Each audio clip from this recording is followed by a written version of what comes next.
Hello friends, good morning. आज rising stars 6 session में आप सब लोगों का बहुत बहुत स्वागत है।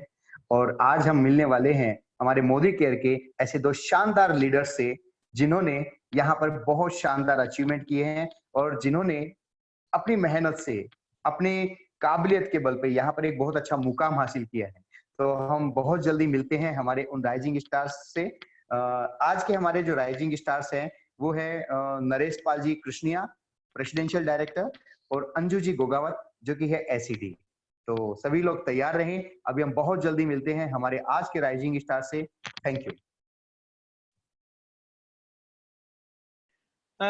RSS 6 में हमारा जो 6 सेशन है, आई थिंक छठा सेशन है मनोज जी। जी हमारा 6 सेशन है जिसमें हमारे साथ आज जी जी जी जी थैंक यू। अब से पहले जितने भी सेशन हुए आप सब लोग साथ में थे, एक से बढ़कर एक सेशन था। हर एक लीडर्स ने अपनी स्टोरीज हमसे शेयर की और उनकी स्टोरीज से हमें बहुत कुछ सीखने को मिलता है। लास्ट डे जो मनोज जी सर ने हमसे अपनी स्टोरी शेयर की, आई बिलीव 100% की उस स्टोरी के माध्यम से बहुत सारे लोगों के दिल और दिमाग में जो चैलेंजेस भरे पड़े थे, दिल और दिमाग में जो एक्सक्यूजेस आ रहे थे, वो सारे खत्म हो चुके हैं। उससे पहले राम सर ने भी हमें अपनी स्टोरी से अवगत कराया, अरुण सर को हमने सुना, मंजू मैडम को हमने सुना, मुझे भी मौका मिला आप लोगों के सामने आने का, विजय जी को सुना, हरी जी को सुना। और आगे आगे देखिए होता है क्या। अभी तो पार्टी शुरू हुई है माय डियर फ्रेंड्स। मैं आपको बताना चाहूंगा कि हमारे इस शेखावा टीम में या हमारे इस मोदी केयर प्लेटफॉर्म में एक से एक बेहतर कहानियां छुपी हुई हैं, स्टोरी छुपी हुई हैं, जो आपके सामने जब आएगी तो आप उनसे बहुत कुछ सीख पाएंगे। क्योंकि स्टोरी जब हम बताते हैं अपने लाइफ की तो कहीं ना कहीं वो कनेक्ट कर पाती है बहुत सारे लोगों के जीवन से। बहुत सारे लोगों के जीवन को वो पहलू उनको खुद को याद आ जाते हैं, वो अपने आप को फील करते हैं, वो देखते हैं कि शायद यही मेरी स्टोरी है, ऐसा ही कुछ मेरे साथ भी हो रहा था। अगर ये कर सकते हैं इन सब के बावजूद, इतने चैलेंज, इतनी प्रॉब्लम्स, इतने समस्याओं के बावजूद अगर ये कर सकते हैं तो हम क्यों नहीं कर सकते। इसी वजह से हम हर दिन, हर बार एक नए सेशन में और एक नए सेशन के माध्यम से न्यू राइजिंग स्टार के माध्यम से हम आपके सामने लेकर आते हैं दो नई कहानियां, जिनसे आपके जीवन में भी बहुत सारे बदलाव आ सके। माय डियर फ्रेंड्स, हमारे बीच में हमारे मेंटर्स, हमारे गुरु हैं, उन सबको धन्यवाद दूंगा, तहे दिल से उनको नमन करूंगा।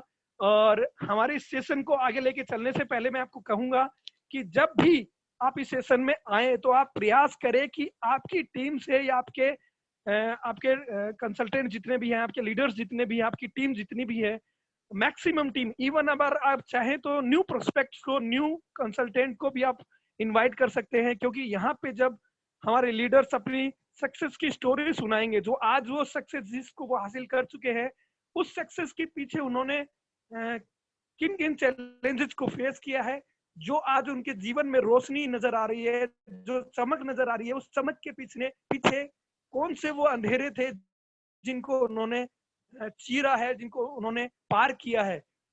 जब आप उन स्टोरीज से देखेंगे, सुनेंगे उन स्टोरीज को, तो आप पाएंगे कि आप भी वो सब कर पाएंगे, आप भी वो सब कर सकते हैं। माय डियर फ्रेंड्स, ज्यादा समय ना लेते हुए मैं आपको मिलवाना चाहूंगा आज के हमारे एक ऐसे लीडर्स से जो आज की डेट में मोदी केयर के एक वैल्यूएबल लेवल पे आ चुके हैं। जो लेवल है सीनियर एग्जीक्यूटिव डायरेक्टर, जहां पे आकर मोदी केयर से कार फंड का पैसा मिलना शुरू हो जाता है, एक ड्रीम कार का सपना पूरा हो जाता है।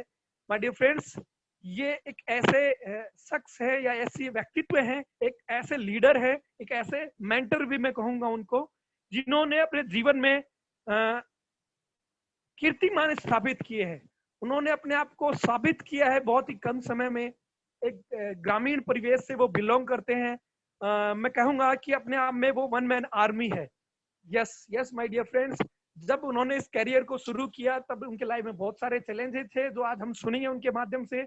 लेकिन उन्होंने कभी हार नहीं मानी, उन्होंने कभी अपने आप को कम नहीं समझा, हमेशा अपने आप को प्रूव किया। हर एक पायदान पे उन्होंने अपने आप को अग्रणी साबित किया। लीडर्स मैं जिनकी बात कर रहा हूँ वो बहुत ही सौम्य स्वभाव है, वो सबको बड़ा आदर देते हैं और साथ ही साथ वो ममता की मूर्त है। वो एक ऐसी लेडी लीडर है जिनको हम हमारे शेखावाटी की सुरेखा माँ कह सकते हैं। मैं उनमें हमेशा माँ सुरेखा भार्गव की छवि देखता हूँ। माय डियर फ्रेंड्स, मैं उनको अपनी बड़ी बहन की तरह मानता हूँ और रिस्पेक्ट करता हूँ, और उनसे मुझे बहुत प्यार और आशीर्वाद मिलता है।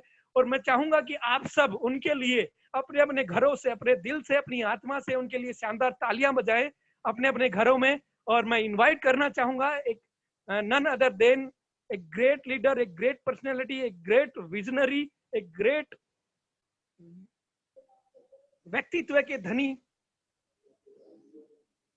अनाउंस करूं उससे पहले एक बार फिर से रिक्वेस्ट करूंगा आपकी शानदार तालियों के लिए, और मैं बुलाना चाहूंगा आज के हमारे ग्रेट स्पीकर को, ग्रेट लीडर को। और आप कोई और नहीं, सूरजगढ़ से बिलोंग करते हैं और हमारे शेखावाटी में एक बेहतरीन पहचान बना चुकी है। नाम है अंजू जी गोगावत। शानदार तालियों के साथ अगली आवाज सुनेंगे हम अंजू जी की। यस अंजू जी, आप अगर मेरी आवाज सुन पा रहे हैं तो please welcome on the screen, please come. Thank you, thank you, thank you, thank you. धन्यवाद आपका सबका, सभी का दिल से धन्यवाद। मेरे जितने भी अपलाइन यहाँ हैं जो मुझे सुन रहे हैं, उन सभी का दिल से धन्यवाद। मेरी टीम और मेरे पार्टनर्स जो भी यहाँ पे हैं जो मुझे सुन रहे हैं, उन सभी का धन्यवाद और अभिवादन करती हूँ। आज फिर नरेश जी, आपको दिल से धन्यवाद, दिल से धन्यवाद कि आपने फिर से मेरा मान बढ़ा दिया। पता नहीं आप मुझे किस हस्ती से मेरी तुलना करते हो, मुझे समझ में नहीं आता मैं आपको क्या बोलूं। और मुझे जब जब आप इस नाम से सम्मानित करते हो, मुझे बहुत बड़ी एक जिम्मेदारी अपने ऊपर महसूस होती है। मुझे लगता है कि पता नहीं मुझे क्या करके दिखाना, अभी तक कुछ नहीं किया है, लेकिन अब मुझे खुद को प्रूव करना है आप लोगों के लिए। आप लोग जो मुझ में जो देखते हो, उस चीज के लिए मुझे खुद को प्रूव करना है और उस चीज के लिए मुझे काम करना है। So thank you again, thank you Naresh ji, thank you जी। Thank you so much. और एक बार थैंक यू फिर बोलना चाहूंगी कि आज मुझे यहाँ मौका दिया गया है। मैंने कभी नहीं सोचा था कि वहाँ मेरी भी बारी आएगी क्या, क्योंकि अभी इतना बड़ा कुछ लेवल मैंने नहीं किया है। अभी मैं मेरे अपने आप को अभी बहुत छोटे लेवल पे मानती हूँ। अभी मुझे बहुत ज्यादा करना है, खुद को प्रूव करना है। बहुत सारी सक्सेस हैं जो अभी मुझे पानी है, और मुझे लगा था कि जब मैं सक्सेस पा लूंगी उसके बाद में कभी मेरी स्टोरी शेयर की जाएगी। लेकिन आप लोगों ने मुझे इतना बड़ा मान दिया, सम्मान दिया और सबके सामने बुलाया, उसके लिए एक बार फिर आपका धन्यवाद, दिल से धन्यवाद। अंजू जी, जो एसईडी लेवल आपने लिया हुआ है वो अपने आप में एक बहुत बड़ा लेवल है और बहुत सारे लोग उस लेवल के लिए तरसते हैं। कार फंड मिलना अपने आप में एक बहुत बड़ा लेवल है और आपने उस मुकाम को हासिल किया है, तो आप इसकी हकदार हैं। रियल में आप बहुत ग्रेट हैं, बहुत ग्रेट लीडर हैं। Please carry on. Thank you sir.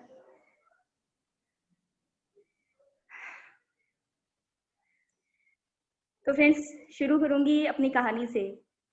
आज कहानी बताना है मुझे, मेरे बारे में बताना है, मैं क्या थी, क्या हूँ और क्या करने वाली हूँ, क्या मेरे सपने हैं, क्या गोल हैं जिनके लिए मैं इस मोदी केयर प्लेटफॉर्म को मैंने अपनाया है, और क्या मैं यहाँ से हासिल करने वाली हूँ, उन सब के बारे में।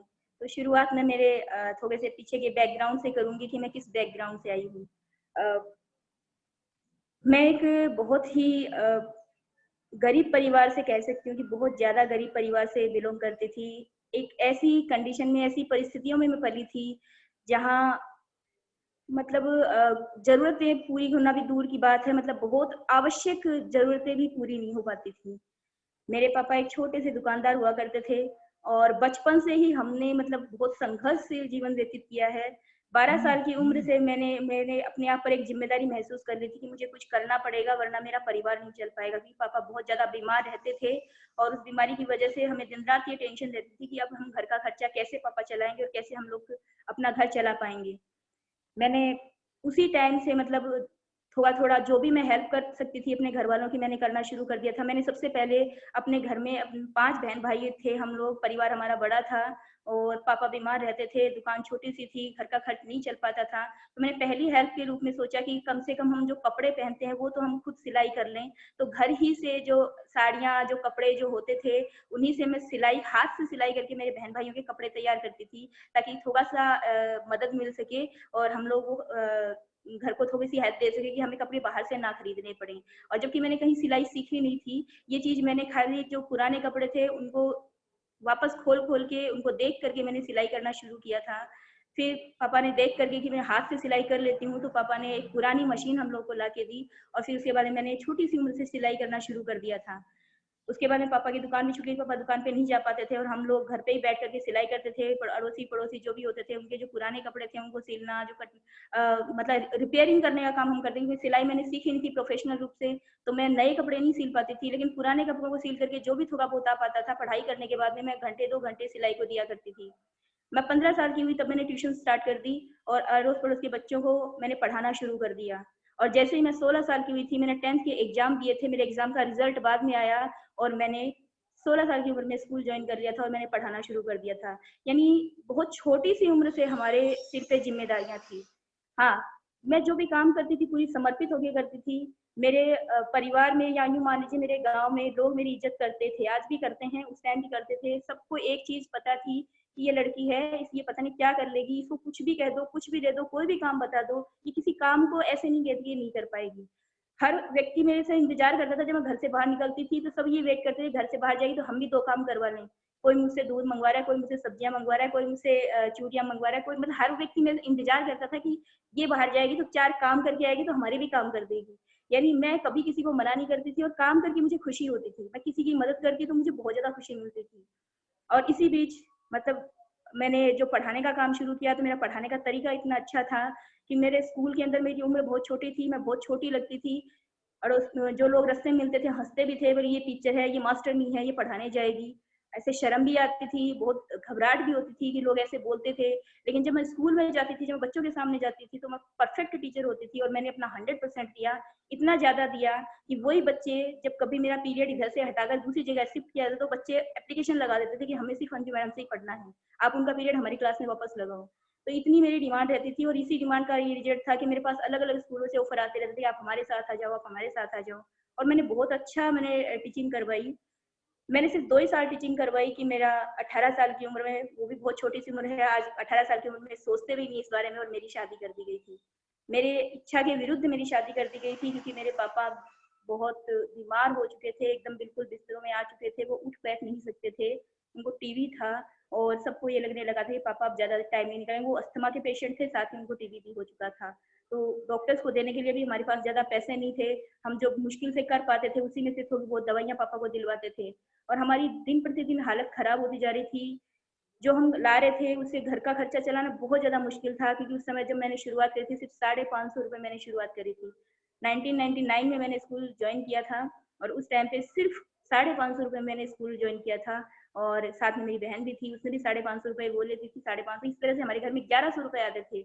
जब हमने कैलकुलेशन देखा है, उस कैलकुलेशन के अनुसार 2000 में हमें जब 10,000 रुपए की जरूरत थी तब हम सिर्फ 1100 रुपए अपने घर में लाते थे और उन 1100 रुपए से हम अपना घर का खर्च चलाते थे।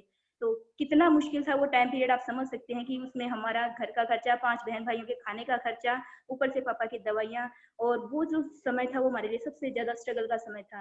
लेकिन मेरे अंदर जो था एक शुरू से था कि मुझे तो कुछ बड़ा करना है, मुझे कुछ ऐसा, मुझे थोड़ा सा कोई मौका दे दे, कोई थोड़ी सी मेरी कोई हेल्प कर दे तो मैं पता नहीं क्या कर जाऊं। ये दिल में मेरे हमेशा से था। लेकिन वो कहते हैं ना कि जब आपके पास कुछ नहीं होता तो कोई आपकी मदद करने भी नहीं आता है, तो वो मदद मुझे कभी नहीं मिली, किसी ने सपोर्ट नहीं किया। सिर्फ हाँ, मेरे काम की तारीफ हर जगह होती थी और मुझे काम के लिए आगे से आगे प्रमोट किया जाता था कि यहाँ ये काम कर लो, वहाँ ये काम कर लो, ये अच्छा है, ये ऐसे है। काम के लिए लोग मुझे प्रमोट करते थे, उनको ये विश्वास है कि अंजू को कुछ भी दे दो, अंजू काम कर लेगी। लेकिन हर काम नहीं किया जाता, जो था हमारे लिए सुइटेबल था वो हमने किया। और फिर उस समय कुछ विचारधाराएं भी ऐसी थी, समाज की सोच भी ऐसी थी कि हर किसी काम में हाथ नहीं डाला जा सकता, लड़कियों को अकेले कहीं नहीं भेजा जाता। तो मुझे स्कूल ही सबसे सुरक्षित जगह लगी और हमने स्कूल ही ज्वाइन किया और हमने स्कूल में पढ़ाना शुरू कर दिया था। पापा की हालत खराब देख करके हमारी शादी कर दी गई। पापा ने तो ये भी नहीं देखा कि ससुराल कहाँ है, वो लड़के कैसे हैं, परिवार कैसा है, कुछ नहीं देखा। मेरे पापा ने तो कुछ भी नहीं देखा था, बस काका बाबा ने मिलकर के देखा, उन्होंने हमारी शादी कर दी। और जब शादी हुई तो ससुराल बहुत शानदार मिला मुझे। ये सोचा था, जब सगाई हुई थी तो सोचे ना कहीं मन में ये था कि चलो अब शादी हो जाएगी तो एक अच्छा परिवार अगर मिल जाएगा तो कुछ जो चीजें आज तक हमारे मन में रह गई थी, इच्छाएं जो हमारी मन अधूरी रह गई थी, वो वहां से पूरी हो जाएंगी। और ये भी सोचा था कि अगर परिवार अच्छा हुआ, अगर उन लोगों ने साथ दिया तो मैं वहां से भी अपने परिवार के लिए कुछ ना कुछ हेल्प कर पाऊंगी। लेकिन जो सोचते हैं या जो चाहते हैं वो हमेशा पूरा नहीं होता। और कुछ मैं पहले भी बता चुकी कि लॉ ऑफ अट्रैक्शन काम करता है, और मेरे मन में, दिमाग में कुछ चीज़ों के लिए ज़बरदस्त नफ़रत थी, बहुत ज़्यादा नफ़रत थी। मुझे ड्रिंक करने वाले बिल्कुल पसंद नहीं थे, मुझे गाली-गलौज करने वाले लोग बिल्कुल पसंद नहीं थे, मुझे बड़ों की रिस्पेक्ट ना करने वाले लोग बिल्कुल पसंद नहीं थे। और मैं जब भी कहीं बात चलती तो मैं भगवान से प्रार्थना करती, मुझे कोई शराबी पति मत देना, मुझे कोई खाने-पीने वाला पति मत देना, मेरा कोई मतलब ऐसा परिवार मुझे बिल्कुल मत देना जिसमें किसी का आदर सम्मान नहीं होता हो, जो गाली-गलौज के निकालता है। मुझे उन चीज़ों से एलर्जी थी और मैंने हमेशा उसको मना किया, मना किया। मैंने भगवान से ये कभी नहीं माँगा कि मुझे ऐसा देना, मुझे वैसा देना। और ये मेरी सबसे बड़ी भूल थी जो मुझे उस समय समझ में नहीं आई, मुझे अब समझ में आती है कि मैंने कितनी बड़ी गलती करी थी। तो यहाँ जो सुन रहे हैं वो इस बात को ज़रूर ध्यान रखना कि कभी भी ये मत कहना कि हमें ये नहीं चाहिए, क्योंकि ब्रह्मांड हमारे शब्दों को सुनता है, वो ना और हाँ को नहीं समझता है, वो जो शब्द सुनता है उसी को वापस रिटर्न करता है। तो मैंने जिन चीज़ों को मना किया था वो चीज़ें मुझे वहाँ भर-भर के मिली, वही चीज़ें मुझे मिली जो मुझे नहीं चाहिए थी। और इसी वजह से 9 साल हमने गुज़ारे। अब तक मैंने शायद किसी को नहीं बताया, लेकिन मैं आज थोड़ा-सा बताना चाहूँगी कि उन 9 साल के अंदर ऐसी-ऐसी सिचुएशन मैंने फेस की जो मैं याद नहीं करना चाहती, लेकिन फिर भी थोड़ा-सा आपको बताऊँगी कि जिस व्यक्ति का मैंने हाथ पकड़ा था, ये सोच करके सब कुछ छोड़ के उसके साथ गई थी कि अब ज़िंदगी इनके साथ शायद सुख में बीतेगी। जब मेरी सगाई हुई थी तो मैंने वो बुक्स पढ़ी जिसमें ये दिया गया था कि औरतों का धर्म क्या होता है, एक पत्नी का धर्म क्या होता है, एक बहू का फर्ज क्या होता है। मैंने पूरी तरह से अपनी ज़िंदगी उतारी थी कि मैं एक परफेक्ट बहू, एक परफेक्ट पत्नी बन के दिखाऊँगी। और उस समय, उस समाज में, उस आस-पास के माहौल में मेरी जैसी बहू नहीं थी। और इसका मैं नहीं कहती, आज भी वो गाँव के लोग कहते हैं कि वैसी तो आपको दीपक लेके ढूँढोगे तो भी नहीं मिलेगी। वो लोग, वहाँ की जो बूढ़ी-बुजुर्ग औरतें थी, वो आती थी, मुझे आशीर्वाद देती, तो एक ही बात है, तेरे जैसी हमें भी मिल जाती तो हम निहाल हो जाते। लेकिन जिस घर में मैं गई थी, वहाँ मेरी कोई कदर नहीं थी। वहाँ कदर इसलिए नहीं थी कि उन लोगों का ऐसा कोई माहौल नहीं था, उन लोगों ने कभी किसी की इज़्ज़त नहीं की थी। वो कभी भी अच्छे जो संस्कार जो होते हैं, संस्कार नाम की चीज़ उनमें कहीं भी नहीं थी। और इसलिए जो मेरे संस्कार जब उनके सामने आते थे, तो वो लोग मुझसे ईर्ष्या करते थे। जो सासू माँ थी वो मुझसे भयंकर ईर्ष्या करती थी कि ये 4 बजे क्यों उठती है, ये पूजा-पाठ क्यों करती है, ये काम टाइम पे क्यों कर लेती है, ये ससुर जी को गरम खाना क्यों पकड़ा देती है, ये आए हुओं का सम्मान क्यों करती है। इस बात की उन्हें ईर्ष्या होती थी क्योंकि वो कभी भी एक अच्छी बहू नहीं थी। वो समाज में एक बेहद बुरी बहुओं में एक औरत थी और इसलिए वो मेरी इज़्ज़त कभी नहीं कर पाई। जबकि मैंने हमेशा अपना 100% देने की कोशिश करी, मैंने हमेशा उनको खुश करने की कोशिश करी, लेकिन वो आखिर में तकलीफ़ें इतनी ज़्यादा बढ़ती चली गई। जिस व्यक्ति का मैंने हाथ थामा था, वो मना करता था, उसे कमाना नहीं था, उसे सिर्फ़ अय्याशियाँ करनी थी और जीवन इतना कष्टमय हो गया था कि हमारे खाने के लाले पड़ गए। मैं जो ओढ़नी ओढ़ती थी, उसमें बड़े-बड़े छेद हुआ करते थे। मेरे सिर पे ओढ़नी देखकर औरतें ये कहती थी कि बेटा ये दूसरी पहन ले, इसमें तेरा सिर नज़र आता है। तो मैं ये कहती, मैं आपको क्यों शर्म आती है? जिनको ला के देनी चाहिए उनको ही शर्म नहीं आती। जैसी भी है वही तो पहनूँगी, जो है ही नहीं वो मैं कहाँ से लेके आऊँ? ऐसे कपड़े जो थे मेरे तन पे वो मुझे कई बार लोगों से माँगने पड़ते जब मैं किसी प्रोग्राम में जाती थी, तो मेरे पास घर में पहनने के लिए अच्छे कपड़े नहीं होते थे। मुझे पीहर नहीं भेजा जाता था क्योंकि पीहर जाऊँगी, पीहर वालों से पता नहीं उनको क्या एलर्जी थी। पीहर आऊँ तो 2-4 कपड़े ले जाऊँ, लेकिन यहाँ आने भी मुझे नहीं दिया जाता था और वहाँ रहते-रहते मेरी हालत इतनी खराब हो चुकी थी। धीरे-धीरे अनाज के, खाने-पीने के लाले पड़ने लग गए, बच्चे थोड़े बड़े हो रहे थे और बच्चों की पूर्ति के लिए मुझे मतलब दिन-रात तिल-तिल करके मरना पड़ रहा था कि मेरे बच्चों की मैं ठीक से भूख भी नहीं मिटा पा रही थी।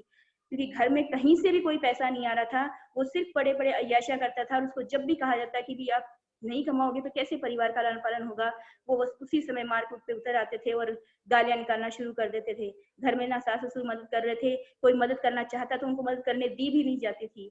ऐसी हालत में मैं दिन-रात उठ रही थी, दिन-रात तड़प रही थी और भगवान से सिर्फ़ एक ही प्रार्थना कर रही थी कि भगवान मुझे या तो इस स्थिति से निकाल दे या फिर मुझे इतनी ताकत दे कि मैं कुछ करूँ मेरे बच्चों के लिए। मैं तो जो दर्द है वो मैं झेल लूँगी, लेकिन मेरे बच्चों को ये दर्द झेलते कैसे देखूँ? मैं मेरे बच्चों के लिए ज़िंदगी कैसे दे सकती हूँ जो मैंने देखा है? मुझे मतलब बहुत तकलीफ़ होती है कि मेरा बचपन तो क्या ऐसे ही गुज़र गया, क्या मेरे बच्चों का बचपन भी ऐसे ही गुज़र जाएगा? आखिर एक दिन लेकिन मैंने कभी हिम्मत नहीं हारी। मैं दर्द तकलीफ़ से कभी भी डरी नहीं। मैं अपने आप से तो अपने लिए तो मैंने कभी भी कुछ नहीं माँगा। भगवान से सिर्फ़ एक ही कहती थी, माता रानी से, माता रानी चाहे कितनी भी तकलीफ़ दे दे, कितना भी दर्द दे दे, मैं सहने के लिए तैयार हूँ। हो सकता है मेरे पुराने पाप कर्म रहे होंगे और जो मुझे सहने पड़ेंगे और मैं सहने के लिए तैयार हूँ, लेकिन मेरे बच्चों के लिए कुछ ना कुछ तुम्हें करना पड़ेगा। आखिर में जब एकदम नाक से ऊपर से, सिर के ऊपर से पानी गुजर चुका था, बिल्कुल सब कुछ खत्म हो चुका था, हमें उन लोगों से मांगना पड़ता था जो लोग गांव से मांग के लाते थे, और उन्होंने भी फिर देने से मना कर दिया क्योंकि सबको पता था कि जो दे दिया वो वापस नहीं आने वाला। इस वजह से सबने देने, सब दरवाजे बंद हो चुके थे, यहाँ तक कि सास ससुर भी रसोई तक को ताला लगा के सोते थे कि कहीं कोई रोटी ना ले ले, कोई अनाज ना ले ले। बहुत बुरी हालत हो चुकी थी और मैं इतनी कमजोर थी, मैं जितनी मतलब इतना ज्यादा मैंने सहन करना सीख लिया था कि वो हर दर्द सहने को तैयार थी, लेकिन मैं वहां से आने को तैयार नहीं थी। यहाँ मेरे ससुराल से लोग यहाँ फोन कर रहे थे कि इसको ले जाओ वरना ये मार डालेंगे, ये मर जाएगी, लेकिन फिर भी मैं वहां से आने को तैयार नहीं थी। मैंने, मेरे संस्कार ही नहीं थे कि मैं घर छोड़ के चली जाऊं। आखिर में शायद माता रानी, ये मेरी इम्तिहान पूरी हो चुकी थी और उन्होंने सोचा कि अब वो वक्त आ गया है कि अब इसे आज़ादी देनी पड़ेगी। और मेरी बहनों की शादी थी और शादी में उन्होंने उनको किसी नेता के थ्रू उनको प्रेशर पड़ा कि उसको शादी में भेजो, शादी में नहीं भेज रहे थे मुझे, तो शादी में भेजने का उन पर एक दबाव पड़ा। उस दबाव के चक्कर में वहाँ गाड़ी भेजी गई, उस गाड़ी में वो मुझे लेके आए और मुझे उस एक रात जो शादी में मैंने अटेंड करी और सुबह पहले वो मुझे छोड़ के चले गए थे, ये कहकर के अब मुझसे टेंशन नहीं पाई जाती, क्योंकि अब सिर के ऊपर से पानी गुजर चुका था। उन्हें कहीं से उम्मीद नहीं थी कि अब मैं कुछ कर सकता हूँ। वो कमा नहीं सकते थे, उन्हें कमाना बिल्कुल पसंद नहीं था, उन्हें सिर्फ पड़े पड़े खाने की आदत थी और वो पूरा नहीं हो रहा था। 9 साल तो इधर से उधर, उधर से इधर करके कैसे जैसे काम निकाला। मैंने सिलाई वहां पे करी, जैसे भी मेरा होता था मैं कर पाती थी, जो कर पाती थी वो मैंने किया। और वो जब एकदम से ये लगा कि अब कहीं से कोई रास्ता नहीं है, तो उन्होंने आखिर में मुझे ये कह के छोड़ा कि अब मुझसे टेंशन पारी नहीं जाती। और जब उन्होंने ये शब्द कह के वो मुझे छोड़ के गए थे, उस दिन मैं ना रोई ना मुझे कोई तकलीफ हुई। मेरे पूरे शरीर में एक सनसनाहट सी दौड़ गई और यूं लगा कि जैसे कि जो बंधन थे, कोई बेड़ियां थी, वो धीरे धीरे धीरे धीरे खुल गई हैं। मुझे पहली बार यूं महसूस हुआ कि मैं आजाद हुई हूँ और अब मैं अपने बच्चों के लिए मैं खुद करूंगी जो भी मुझे करना है। मैंने उसी दिन डिसीजन लिया, मैं किसी के सामने जाके नहीं रोई, मैं किसी के सामने नहीं गिड़ गई। उसी दिन डिसीजन लिया कि अब मुझे मेरा पढ़ाना वापस स्टार्ट करें। मुझे पूरा विश्वास था कि मैं जिस स्कूल में जाऊंगी मुझे जॉब मिल जाएगी। हाँ, मैं 10th पास थी, तो 10th पास को उस समय टाइम निकल चुका था, तो लोग पढ़े लिखे टीचर्स ढूंढने लग गए थे। लेकिन मैंने जाकर के उनसे बात करी और उनको कहा कि मैं पढ़ाई कंटिन्यू करूंगी, मैं पढ़ते हुए पढ़ाना शुरू करूंगी, मुझे छोटी क्लासेस दे दीजिए। और मुझे तुरंत जॉब वहीं उसी स्कूल में जॉब मिल गई जहाँ मैं पहले पढ़ाती थी। उन्होंने बड़े आदर से मुझे वापस ले लिया था, खुद फोन करके बाद में उन्होंने बुला लिया कि आ जाओ मैडम, आपकी जरूरत है। मैंने पढ़ाना शुरू किया, 12th के फॉर्म भरे, मैंने पढ़ना शुरू किया, मैंने ट्यूशन करवाना स्टार्ट किया, मैंने लगातार मेहनत करी और ट्यूशन से स्कूल के साथ साथ पढ़ाई करते करते मैंने 12th पास करी, फिर मैंने ग्रेजुएट करी, फिर मैंने बीएड किया, फिर मैंने पीजी किया और आज मैं एमए बीएड हूँ साइड में पढ़ते पढ़ते। और ये सब का सब जो किया मैंने खुद अपने बेस पे किया, अपने दम पे किया, मैंने किसी के सामने हाथ नहीं फैलाए। मैंने कैसे किया? हाँ, मेरे घर वालों का मुझे इतना सपोर्ट रहा कि मुझे एक घर का आसरा मिल चुका था और मेरे बच्चों को एक छाया मिल चुकी थी। बाकी जितना भी था वो मैंने अपने दम से किया, मैंने अपनी मेहनत से किया और करके मैं ग्रेजुएट हो चुकी थी। बीएड के एग्जाम दिए थे ये सोच करके कि कंपटीशन फाइट करूंगी, हो सकता है कहीं कहीं नंबर आ जाए, लेकिन मेरा शेड्यूल इतना ज्यादा बिजी था कि मैं पढ़ नहीं पाती थी, कंपटीशन की तैयारी नहीं कर पाती थी। अब मैंने हर रोज बच्चे बड़े हो रहे थे और मैं हर बार लालच करती थी कि मैं 2 घंटे और एक्स्ट्रा ट्यूशन करवा दूं, मैं 3 घंटे और एक्स्ट्रा ट्यूशन करवा दूं ताकि मैं और ज्यादा कमा पाऊं, क्योंकि जितना कमाती थी उतना कम पड़ रहा था, जितना कमा रही थी उतना कम पड़ रहा था। और धीरे धीरे मैंने ट्यूशन के टाइम बढ़ाना शुरू कर दिया और मैंने लगातार 12 घंटे 13 घंटे पढ़ाना शुरू कर दिया। अब 13 घंटे कोई लेडी अगर पढ़ करके घर आए तो वो थकी हारी आकर के घर का काम भी करे तो उसके बाद उसके लिए पढ़ना इम्पॉसिबल था और मैं कभी भी कंपटीशन की तैयारी बिल्कुल नहीं कर पाई। और इसी वजह से मैं कोई कंपटीशन को तोड़ भी नहीं पाई। मैंने 3-4 बार कंपटीशन फाइट किया, सिर्फ फॉर्म भरती थी और लास्ट दिन जिस दिन पेपर देना होता था तो मैं पेपर दे के आ जाती थी। हाँ, 50-60 के एवरेज में मेरे मार्क्स बन जाते थे, लेकिन इससे ज्यादा नहीं बन पाए और वो सब इसलिए बनते थे कि मैं लगातार टीचिंग के संपर्क में थी, तो मेरा जो बेसिक नॉलेज था वही मेरे काम आता था। लेकिन इससे ज्यादा मैं नहीं कर पाई। मुझे एकदम फील हो चुका था कि मैं ये नहीं कर पाऊंगी, क्योंकि जब टाइम ही नहीं है, लोग कोचिंग करते हैं, कितने सालों से पढ़ा रहे हैं, उसके बावजूद नहीं कर पाए तो मैं कैसे कर पाऊंगी। तो अब उसके बाद मुझे टेंशन होने लग गई कि मैं किस लिए पढ़ी थी, किस लिए मैंने 60,000 लगा करके मैंने बीएड करी थी। मैंने सोचा था कि मैं मेरे बच्चों का भविष्य बना पाऊंगी अगर मुझे गवर्नमेंट जॉब मिल गई तो, लेकिन ये तो मेरा हो ही नहीं पा रहा है।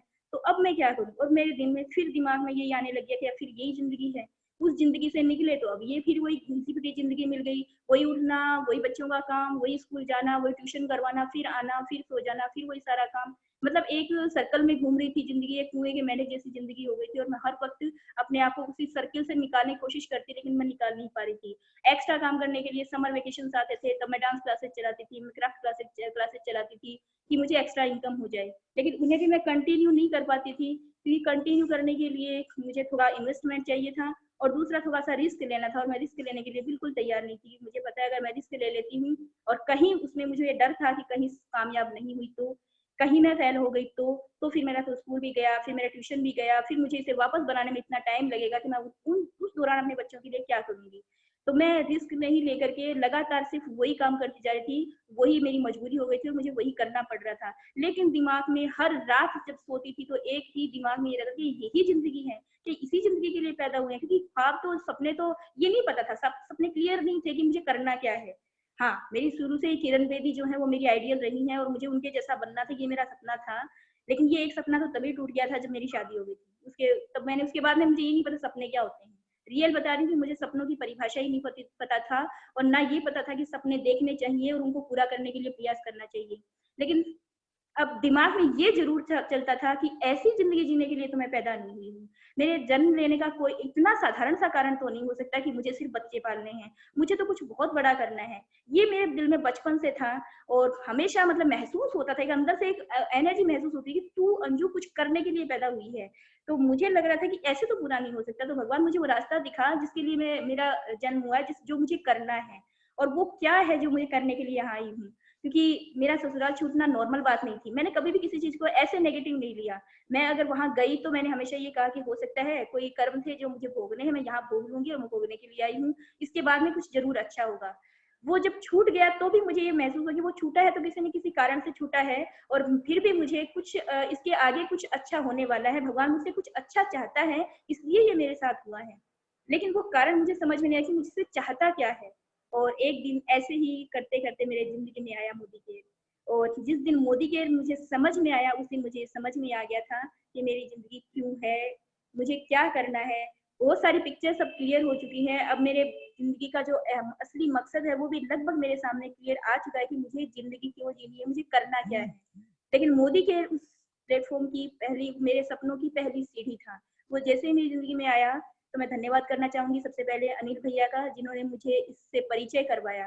वो पहली बार जब वो सामान लेकर के आए थे अपने घर पे और मैं उन्हीं के घर पे अपना एक बैच चलाया करती थी ट्यूशन का, लगभग 15-20 बच्चे उस बैच में हुआ करते थे। और वो कुछ सामान लेके आए तो उन्होंने कहा कि आज ट्यूशन के बाद में यहीं रुकना मैडम। तो मैंने कहा ठीक है जी। ट्यूशन करवाई, बच्चों को भेजा, फिर मैं कहा हाँ बोलो भैया। तो वो मेरे को कमरे में ले गए और वहाँ एक बड़ा-सा कार्टून रखा था जिसमें बहुत सारा सामान था। उन्होंने कहा कि मैं कुछ सामान लेके आया हूँ और ज़रा देख के बताओ कैसा है और कुछ यूज़ भी करके देखो। तो मैंने वो कार्टून में सामान देखा, सामान अच्छा लग रहा था, ब्रांडेड था, सभी पैकिंग थी, पैकिंग भी बहुत सुंदर थी। तो मुझे ये तो पता चल गया कि कहीं न कहीं कोई कंपनी से कोई अच्छा सामान लेकर के आए हैं, लेकिन मुझे लगा कि ये कहीं न कहीं भैया को किसी ने फँसा दिया है और इन्होंने पैसे लगा दिए और अब ये सामान ये बेचना चाह रहे हैं। तो सोचा थोड़ी-सी हेल्प कर दूँ, तो मैंने वहाँ से लगभग 650 पौने 700 का सामान वहाँ से मैंने ले लिया कि चलो यूज़ कर लेते हैं, इनको भी थोड़ी हेल्प हो जाएगी। ये सोच के मैंने वहाँ से सामान लिया। सामान लाके मैंने सबसे पहले उसमें मैंने डीओ लिया था, एक हेयर ऑयल लिया था, एक टेल्कम पाउडर लिया था और एक आध प्रोडक्ट और लिया था मैंने। तो वो डीओ मैंने अपने बेटे को लाके दिया। मैंने आज से पहले कभी भी इससे पहले कभी भी डीओ बेटे को नहीं दिया था। बेटा कई बार कहता भी था मम्मी डीओ चाहिए, लेकिन मैं अफ़ोर्ड नहीं कर पाती थी और मैंने हमेशा उसको मना किया कि फालतू के खर्चे वो ज़रूरी नहीं है, आज ही कोई ज़रूरी है क्या डीओ वगैरह यूज़ करने? यूँ करके मैं उसको हमेशा डाँट दिया करती थी। लेकिन उस दिन मैं पहली बार जब मैंने डीओ देखा तो सोचा बेटा खुश हो जाएगा, मैं डीओ लेके आई।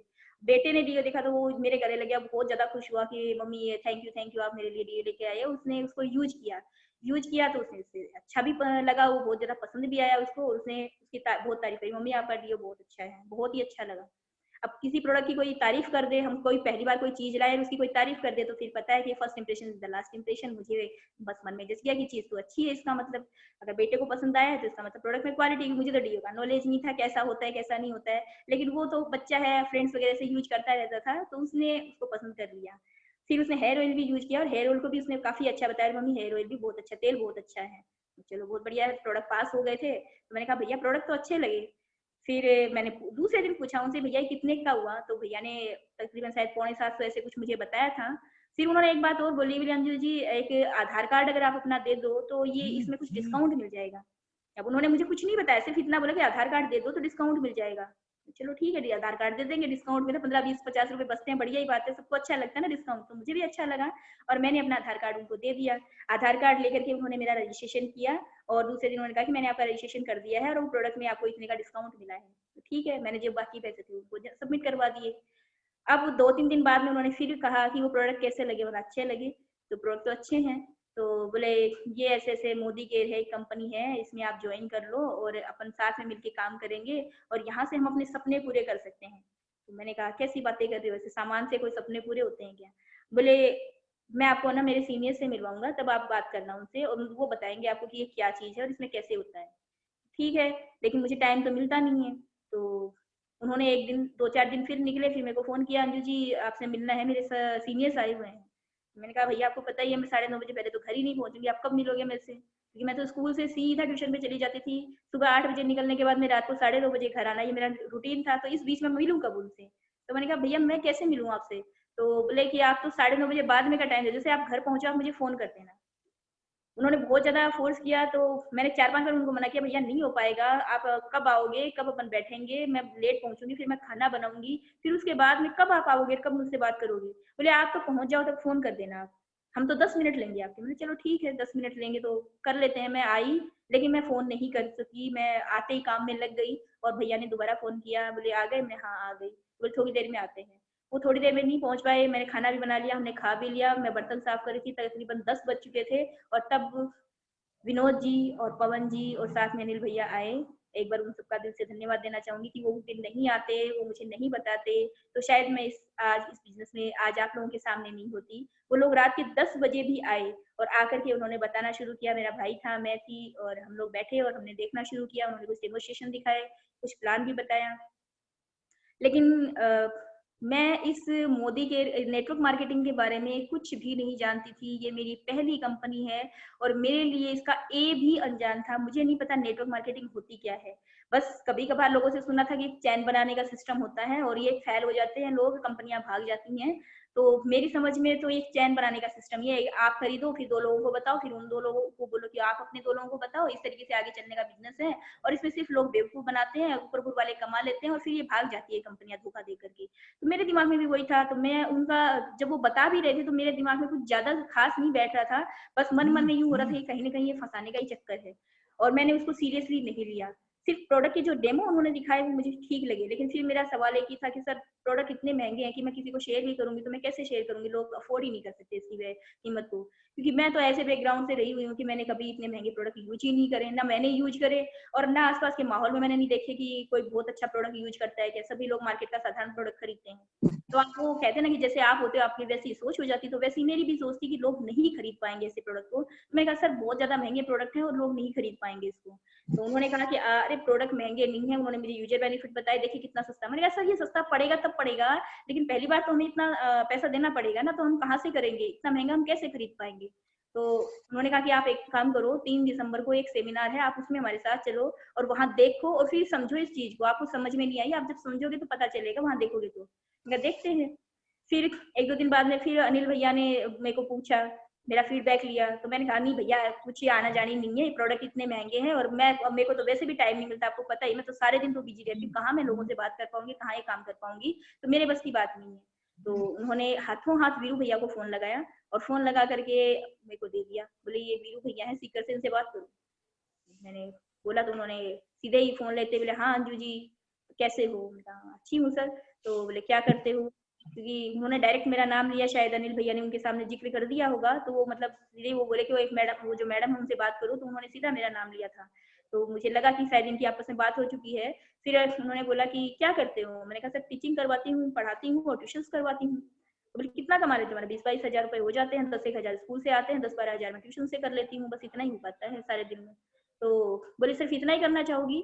मैंने कहा नहीं, इतना ही तो कौन चाहता है, इतने में थोड़ी संतुष्ट हूँ, चाहिए तो कुछ और भी लिए। तो मैं सोच ही रही थी कि मुझे कोई दूसरा ऑप्शन मिले और मैं थोड़ा बहुत कुछ और करूँ, क्योंकि इससे तो पार नहीं पड़ेगी। धीरे-धीरे उम्र बढ़ती जा रही थी, शरीर वैसा ही नहीं रहता जैसा आपका शुरू में होता है। जितनी मेहनत मैं शुरू में कर पाती थी, उतनी मेहनत अब मैं नहीं कर पाती थी। फिर भी मैं कोशिश कर रही थी, लेकिन मुझे पता था कि 5 साल 10 साल बाद में ये शरीर है जो धीरे-धीरे ढल रहा है, ये और ढल जाएगा और उसके बाद में मेरे पास में क्या साधन रहेगा? मैं क्या करूँगी जिससे मेरा जीवन, मेरा गुज़ारा चल पाएगा? बच्चे बड़े हो जाएँगे, बड़े हो रहे हैं, उनके खर्चे बढ़ रहे हैं, उनकी कॉलेज की पढ़ाई आ जाएगी, फिर उनको कुछ न कुछ कोर्स वगैरह, कॉम्पिटिशन वगैरह करवाना पड़ेगा, फिर बच्चों की शादियाँ करनी है और मैं सेविंग तो 1% भी नहीं कर पाती थी, जितना कमाती उतना लग जाता। हर बार ये होता कि यदि एक ट्यूशन और शुरू कर देती हूँ, एक ट्यूशन और बढ़ा देती हूँ और मैं टाइम बढ़ाई जा रही थी, लेकिन मेरा खर्चा नहीं चल पा रहा था। वो सब एक जितना आता था उतना ही बराबर हो जाता था, क्योंकि शुरुआत में तो मेरा खुद का पढ़ाई पे भी बराबर खर्चा लग रहा था, बच्चों की पढ़ाई पे लग रहा था, घर में सारा खर्चा लग रहा था, तो जितनी मेहनत कर रही थी उतना कम पड़ रहा था। तो मैं कहा दूसरा ऑप्शन तो चाहिए था, तो मैंने कहा सर पार तो नहीं पड़ेगी। तो बोले ये जो बिजनेस है तुम्हें पता है मैं कितना पढ़ा लिखा हूँ? मैंने कहा सर नहीं, तो मैं सिर्फ 8वीं पास हो सकता है, और तुम्हें पता है इस बिजनेस को करते मुझे कितना टाइम हुआ है? मैंने कहा बताइए सर। बोले सिर्फ 18 महीने हुए हैं। चलो अच्छी बात है, और 18 महीने में तुम्हें पता है मैं कितना कमा रहा हूँ? मैंने कहा सर बताइए, मुझे क्या पता, आप बताइए। तो बोले मैं 2 लाख की इनकम को क्रॉस कर चुका हूँ, और जो उन्होंने बोला 18 महीने में 2 लाख क्रॉस कर चुका हूँ, वो मुझे इतना ज्यादा क्लिक कर गया, मेरे दिमाग में घंटियां बजी कि कोई आदमी जो सिर्फ 8वीं पास है वो 2 लाख कमा सकता है, और वो भी सिर्फ 18 महीने में। यहाँ तो इतने साल हो गए करते करते, 18,000 क्रॉस करने में पसीने आ गए, और यहाँ ये दो बंदा जो सिर्फ 8वीं पास है वो 2 लाख रुपए कमा रहा है। मैंने कहा रियली? बोले हाँ, तुम्हें यकीन नहीं होता? मैंने कहा सर मुझे तो यकीन नहीं होता। बोले तो आ जाओ 3 दिसंबर को जयपुर में सेमिनार है, वहां आओ और वहां मिलेंगे, वहां देखना कि वो लोग क्या क्या कर रहे हैं और क्यों कर रहे हैं, क्या है मोदी के। मैंने कहा ठीक है सर, देखती हूँ। घर आई तो घर में भी वो ये बात मेरे दिमाग में चल रही थी, कोई बंदा है जो सिर्फ 18 महीने में 2 लाख रुपए कमा रहा है और वो पढ़ा लिखा भी नहीं है। तो मैंने आके मम्मी को ये बात बताई, बेटे को ये बात बताई, बेटा भी बहुत एक्साइटेड हो गया, ऐसा है? मैंने ऐसे है, मैं आज मेरी बात हुई है उनसे, और मुझे ऐसे लगा जैसे इतने बड़े आदमी ने मुझसे बात करी है, क्योंकि बड़े बड़े लोगों के संपर्क में ही नहीं थे, हमेशा एक साधारण से माहौल में रहे थे। कोई लखपति मुझे कभी मिला नहीं था, कोई लखपति अगर देखा भी तो दूर से देखा था, कभी उससे बात नहीं हुई। लखपति जब कोई है तो वो बहुत एटीट्यूड में रहता है, उसका घमंड ही लिया दिया नहीं जाता है, तो वो सीधे मुंह बात ही करना पसंद नहीं करते। तो कभी, और या फिर कोई थोड़ा सा बड़ा तो खुद को हेजिटेशन आती थी इससे कैसे बात करें, तो बहुत बड़ा आदमी है। तो मतलब वो मतलब सोच ही ऐसी थी, कह रही हूँ, मतलब कभी 20-30 हजार से ऊपर की सोच ही नहीं गई। तो ये मेरे लिए बहुत बड़ी बात थी। मैंने कहा ये 2 लाख रुपए कमाते हैं, एक वीरू जी हैं सीकर से, उन्होंने आज मुझसे बात करी, तो ये बात ही मेरे लिए बहुत बड़ी है कि मेरे से उन्होंने बात करी। फिर उसके बाद में अनिल भैया ने कहा कि मैंने टिकट्स बुक करवा दी है। मैं ज्यादा इच्छुक नहीं थी, मैंने उनको हाँ कर दी थी, लेकिन फिर भी मुझे पता था कि मैं कैसे जा पाऊंगी, मेरे को टाइम ही नहीं मिल पाएगा जाने के लिए। तो इधर विनोद जी सर भी फोर्स कर रहे थे, इधर अनिल भैया ने भी फोर्स किया, और उन्होंने कहा कि हमने टिकट बुक करवा दी है, पैसे भी दे दिए हैं, आपको सिर्फ चलना है। तो चलो ठीक है, जब इतना ही ज्यादा कह रहे हैं, उधर से वीरू भैया ने भी बोल दिया था, तो मैंने सोचा चलो एक बार देख लेना चाहिए, देखे तो सही कि क्या है, ये क्यों इतना पीछे पड़े हुए हैं। तो मैं तैयार हो गई, हम लोग जयपुर गए। 3 दिसंबर 2017 को वो सेमिनार हमने अटेंड किया, और उस सेमिनार में जाते ही जब मैंने हजारों की भीड़ देखी, तो वही मुझे आधा डाउट तो क्लियर हो गया था कि कुछ तो है इस बिजनेस में। अगर कुछ नहीं होता तो इतने सारे लोग यहाँ पे नहीं आते, खाली 2-4-5 लोग इस काम को नहीं कर रहे हैं, इस काम को हजारों लोग कर रहे हैं, ये मैंने वहां पे देखा। फिर दूसरी चीज मैंने वहां पे जो देखी, वो ये देखी कि वहां पे सब लोग एक्साइटेड थे, यानी सब लोग खुश थे, और जो कुछ कर चुके थे वो बहुत ज्यादा खुश थे। वो सब, उनकी चेहरे की खुशी देखकर ऐसे लगता था कि इन्होंने भी कुछ ना कुछ तो हासिल यहाँ से किया है, ये सक्सेस तो हो रहे हैं, और ये बिजनेस ऐसे ही तो नहीं है, क्योंकि ऐसे ही होता तो लोग, जो खुशी जो दिख रही थी वो उनके अंदर से आ रही थी, क्योंकि वो कोई झूठी नहीं थी। तो यहाँ मतलब इसका मतलब लोग कामयाब भी हो रहे हैं, ये दूसरा डाउट मेरा वहां पे क्लियर हो गया। फिर जब अंदर गए तो चेयर्स लगी हुई थी, कुर्सियां लगी थी, उसमें स्पेशल थी कुछ लोगों के लिए, जो आगे कुर्सियां थी उनको आगे बैठने के लिए बोला, बाकी को सबको पीछे बैठाया जा रहा था। तो वहीं आ गया दिमाग के अंदर कि हम पीछे क्यों बैठ रहे हैं। तो वहां पे जो आगे ही आगे जो सोफे डले हुए थे वो जीबीडीज के लिए थे। तो पहली ही बार में मैं सेमिनार में जब एंट्री करी, तो मेरे दिमाग में पहली बार में ये आया था कि एक दिन मैं भी उस आगे वाली सीट पे बैठूंगी, मुझे भी इतना काम करना और ऐसा काम करना है कि सबसे आगे वाली सीट पे मैं बैठूंगी। और उसी दिन ये डिसाइड हो गया था कि अंजू जीबीडी बन के ही काम, सांस लेगी, इससे पहले सांस नहीं लेगी। और मैंने इस काम को करना शुरू क्या किया। उस दिन मेरा वो सेमिनार का पहला दिन था, और जैसे ही वो सेमिनार शुरू हुआ, मेरा एक्साइटमेंट देखने लायक था। जिन्होंने देखा वो मुझे बाद में बताते हैं कि आप किस तरह से एक्साइटेड थे, क्योंकि मैंने ऐसा प्रोग्राम कभी जिंदगी में नहीं देखा था। ये मेरी जिंदगी का पहला प्रोग्राम था जिसमें लखपति और करोड़पति थे, और वो सब मेरे सामने थे। वहाँ सेलिब्रिटीज थे, जो बॉलीवुड हॉलीवुड से जो सेलिब्रिटीज थे उनको मैंने वहां पे देखा था, और मैंने वहां पे समीर जी सर को देखा। और वहां पे 1 बाय 1 जब एक एक की सक्सेस की स्टोरी वहां पे आ रही थी, लोगों का जो मान सम्मान वहां पे मिल रहा था, वो सब चीज मुझे ऐसे लगी थी मैं एक अलग दुनिया में आ गई हूँ।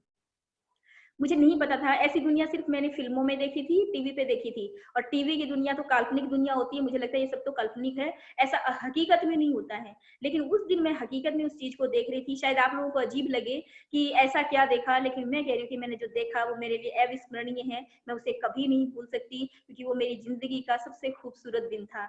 उस दिन को मैं कभी भी नहीं भूल सकती कि वो मेरे जिंदगी का टर्निंग पॉइंट था। उस दिन से मेरी जिंदगी बदल गई थी, और मुझे अपने आप पे यूं हो रहा था कि अंजू तू ऐसी जगह आई है जहाँ इतने बड़े बड़े लोग हैं, क्योंकि मैं कभी ऐसी जगह नहीं गई थी। और वहां पे जो बाद में बारी आई वो बोनस बढ़ने की, जिसमें वो 40, 50, 60, 65, 70 और करते करते 1 करोड़ तक जब वो पहुंचा था मेरे लिए, जब वो पहला बोनस जब बोला गया था, तो वो बोनस भी मेरे लिए मतलब समझ में नहीं आ रहा था कि ये क्या बोल रहे हैं, इतने पैसे भी किसी को मिलते हैं क्या।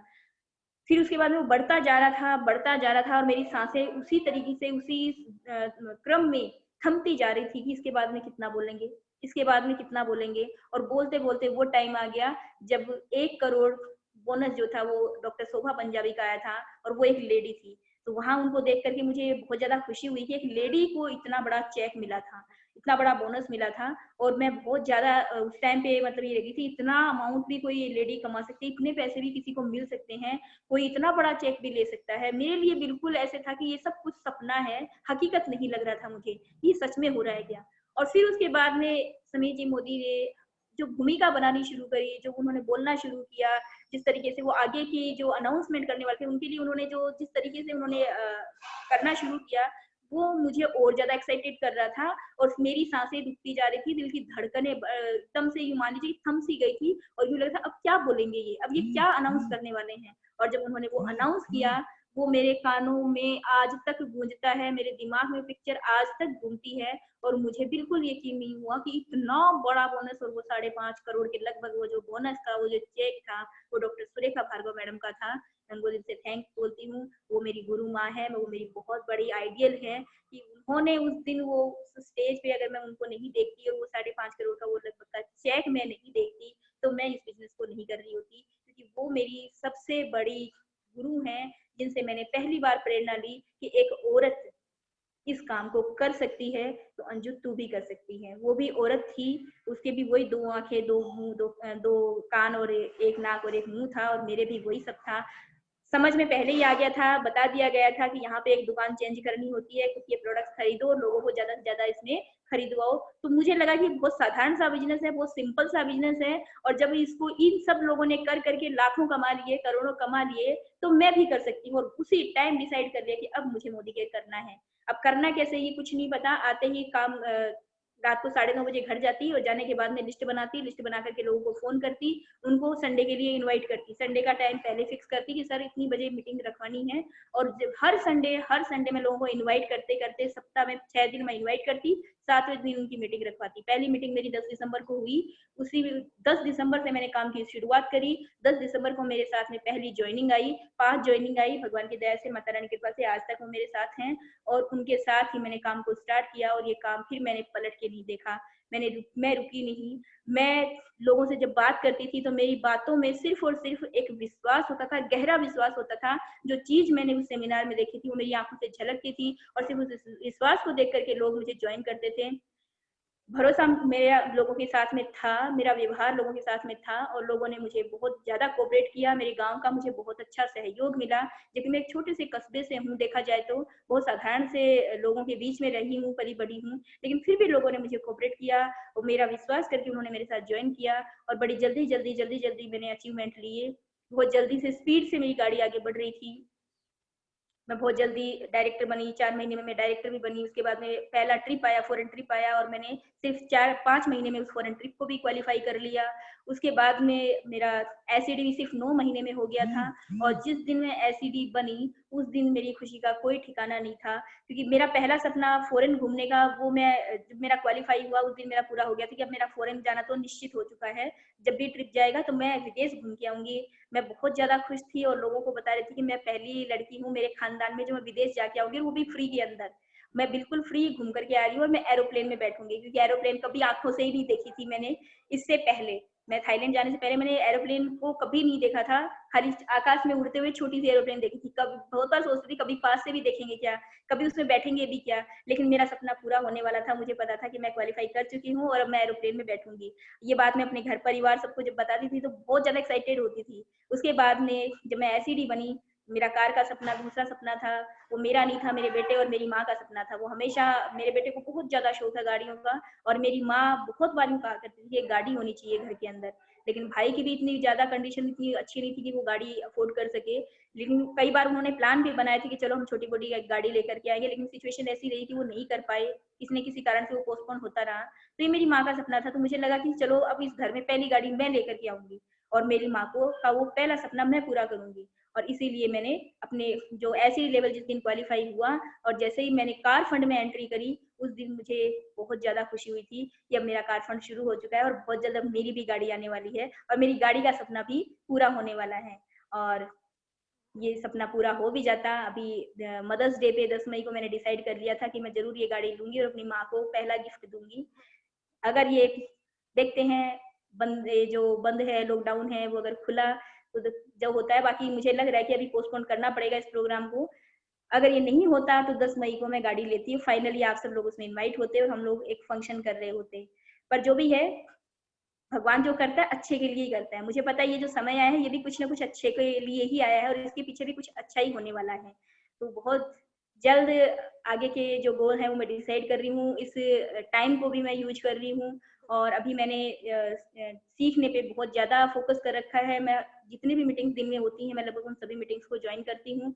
उस मीटिंग में ज्यादा से ज्यादा लोगों को इन्वाइट भी कर रही हूँ, नोट्स बना रही हूँ और अपने आप में इम्प्रूवमेंट करने की कोशिश कर रही हूँ, लोगों से बात भी कर रही हूँ और उसके रिजल्ट्स भी मुझे मिल रहे हैं। और मुझे इतना विश्वास है कि जिस दिन लॉकडाउन खुलेगा और मैं जिस दिन दोबारा फील्ड में एंट्री मारूंगी, मैं फिर से एक नए रूप में एंट्री मारूंगी, मैं एक नए ही रूप में जाऊंगी, वो एक नई ही एनजीओ होगी और फिर से एक नई एनर्जी के साथ में मैं बहुत जबरदस्त काम करने वाली हूँ। मुझे बहुत शानदार रिस्पॉन्स मिलने वाला है और इसी 2020 में मेरा टारगेट है दिसंबर 2020 तक मैं अपना प्रेसिडेंशियल डायरेक्टर लेवल क्वालिफाई करते हुए मैं कंपनी की 7 इनकम ले रही हूँ। ये मेरा गोल बन चुका है और इसे मैं जरूर पूरा कर रही हूँ। आप सबके आशीर्वाद से, मेरे अप्लायंस के सहयोग से मैं इसे पूरा कर रही हूँ।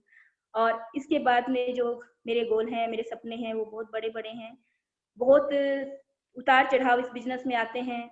उतार चढ़ाव से मैं कभी घबराई नहीं हूँ, स्ट्रगल से मैं कभी डरी नहीं हूँ, ना आज डरती हूँ। हाँ, कभी कभी नेगेटिव हो जाती हूँ कि हम जो कर रहे हैं, जैसे कर रहे हैं वैसे 100% रिजल्ट नहीं आता। जब लोगों से सामने से जब ना कई बार ना आ जाती है या जो टारगेट हमने लिया उसको टाइम पे जब हम पूरा नहीं कर पाते तो कई बार नेगेटिविटी आ जाती है। मुझ में भी आती है, मैं भी इंसान हूँ, कई बार नेगेटिव हो जाती हूँ। और सोच तो वैसे भी मतलब ये पॉजिटिव तो सोच मेरी आई मोदी केयर से है, बाकी इससे पहले तो मैं बहुत ज्यादा नेगेटिव ही थी। मैं किसी चीज को अच्छे से सोच ही नहीं पाती थी, बड़ा सोचने से भी डरती थी। लेकिन धन्यवाद देना चाहूंगी माता रानी को कि उन्होंने इतना शानदार प्लेटफॉर्म मुझे दिया, मुझे समझने की सद्बुद्धि दी और उसके बाद में मुझे मेरे ऐसे ऐसे अपलाइन मिले जिन्होंने मुझे बड़ा सोचना सिखाया। मुझे ये बताया कि जब बड़ा सोचोगे, पहले अपनी सोच को बदलो, इस सोच को बड़ा करो। जब बड़ा सोचोगे तो ही बड़ा मिलेगा। वरना इससे पहले ऐसे सोचती थी कि अच्छा नहीं सोचना है, बड़ा नहीं सोचना है, अगर कुछ सोचेगी तो उल्टा हो जाएगा, क्योंकि अक्सर जिंदगी में उल्टा ही उल्टा हुआ था, सब कुछ गलत हुआ था। तो यूं लगता था कि तुझे हक नहीं है अच्छी बातें सोचने का, तुझे सपने देखने का कोई हक नहीं है, अगर सपने देखेंगी तो वो टूट जाएंगे। तो मैं सपने देखने से भी डरती थी। अक्सर कोई कुछ जब मेरे सामने कुछ अच्छा आता था, ऐसे कर लो वैसे कर लो, मैं कहती नहीं नहीं, मुझे पता है, मैं जो जब भी कुछ करूंगी या जब भी कुछ सोचूंगी तो वो उल्टा ही होता है उसका। तो मैं अच्छा सोचती नहीं थी, बस एक जिंदगी में एक ही चीज बना ली थी कि बस चलते जाना है, काम करना है, बच्चों को पालना है, यही मेरी ड्यूटी है। लेकिन साथ साथ में जो अंदर से जो हुक थी, एक जगती थी दिल में, कहीं ना कहीं एक टीस थी कि ऐसी जिंदगी जीने के लिए तो नहीं आई थी। और लेकिन दिमाग में कोई सकारात्मक सोच डालने वाला कोई नहीं था। माहौल ऐसा था कि अगर कभी चला करके भी कहीं ऐसे व्यक्त कर दिया कि ऐसे कर लें तो समझ नहीं नहीं पता नहीं नहीं हो पाया तो फिर क्या करूंगी, तो मुझे डरा दिया जाता था। तो मैं बहुत ज्यादा डरती थी कुछ भी करने के लिए। लेकिन थैंक्स टू मोदी केयर कि मेरी जिंदगी में आया और मेरी सोच को बदल दिया। और इसमें सबसे बड़ा जो धन्यवाद दूंगी मैं वो मनोज जी सर को दूंगी, मनोज कुमार ठठेरा जी को मैं ये धन्यवाद दूंगी कि उन्होंने मेरी सोच को बड़ा करने में मुझे बहुत ज्यादा हेल्प करी है। वो जब भी मुझे मिलते थे, जब भी आते थे, जब भी हम आमने सामने होते थे, आज भी जब भी फोन पे बात होती है, वो सिर्फ मुझे एक ही बात बताते हैं कि सोच को पॉजिटिव रखो, अच्छा सोचो, अच्छा बोलो, क्योंकि आपके वर्ड्स जो है वो ब्रह्मांड में जाते हैं और वही आपको पलट के मिलता है। आप जो बोलते हो वही आपकी दुनिया बन जाता है। और इसलिए मैंने सर के कहने के अनुसार धीरे-धीरे अपनी सोच को बदलना शुरू किया। सोच को बदलना इतना आसान नहीं था, इतना जल्द मैं कर नहीं सकती थी, मेरे को बड़ा मुश्किल लग रहा था कि ऐसे कैसे हो सकता है। लेकिन धीरे-धीरे मैंने इसको बदलना शुरू किया, विश्वास खुद पे करना शुरू किया। इतना भरोसा मुझे था कि मैं जिस काम को करूँगी उसे शिद्दत से करूँगी, दिल से करूँगी, अपने 100% उसको दूँगी। और आज जब मैं मोदी केयर करती हूँ तो मैं कह रही हूँ मैं पूरी तरह से समर्पित हूँ इसके लिए। मैं आज पूरी तरह से डेडिकेट होकर इस बिज़नेस को कर रही हूँ। मेरा रोम-रोम इसको समर्पित है, मेरे खून का कतरा-कतरा इसको समर्पित है। और मुझे पूरा विश्वास है कि जो करती हूँ मैं शिद्दत से करती हूँ, मैं मेरे करने में कभी भी कमी नहीं रखूँगी। लेकिन वो सोच का थोड़ा-सा है कि वो उसको आदत पड़ी हुई है ना, तो उसको बदलने में थोड़ा मुझे टाइम लग रहा था। तो अब धीरे-धीरे मैं उसको बदल पा रही हूँ और सर ने मुझे बहुत इसमें हेल्प करी है। वो मुझे हर बार मुझे डाँटते हैं जब भी मैं कोई ऐसी बात बोल देती हूँ कि सर ऐसे नहीं हो रहा है, वैसे नहीं हो रहा है, तो सर हमेशा मुझे डाँट देते हैं कि ऐसे मत बोला करो। नहीं वर्ड तो अपनी ज़िंदगी से निकाल ही दो, हमेशा ये बोलो कि ये हो रहा है, बहुत अच्छा हो रहा है, जो हो रहा है वो भी बहुत अच्छा होने वाला है। और मैंने खुद को बदलना शुरू किया, मैंने खुद पे काम करना शुरू किया कि मैं शब्दों को कैसे बोलूँ कि वो आगे सही हो और वो उनका मीन्स जो ब्रह्मांड में जाए तो वो सही जाए। क्योंकि मुझे ये भी नहीं पता कि शब्दों को कैसे बोलूँ, चाह कर के भी मैं कुछ ना कुछ बोल जाती हूँ। लेकिन अब मैं मुझ में काफ़ी परिवर्तन आ चुका है, मैं बहुत कंट्रोल करती हूँ अपने शब्दों को और सबके सामने मैं नहीं बोलती हूँ। हाँ, मैंने कभी भी ऐसे नेगेटिव बातें नहीं करी कि ये मेरे बस की बात नहीं या मैं नहीं कर पाऊँगी या ऐसा होता नहीं। ये नेगेटिव बातें मैंने कभी भी नहीं करी क्योंकि मुझे पता था कि मैं जिस काम को कर रही हूँ उसे मैं शिद्दत से करती हूँ और उसे मैं करके ही रहूँगी। ये मुझे पूरा विश्वास था। आज भी मुझे यकीन है कि मैं जो काम करती जा रही हूँ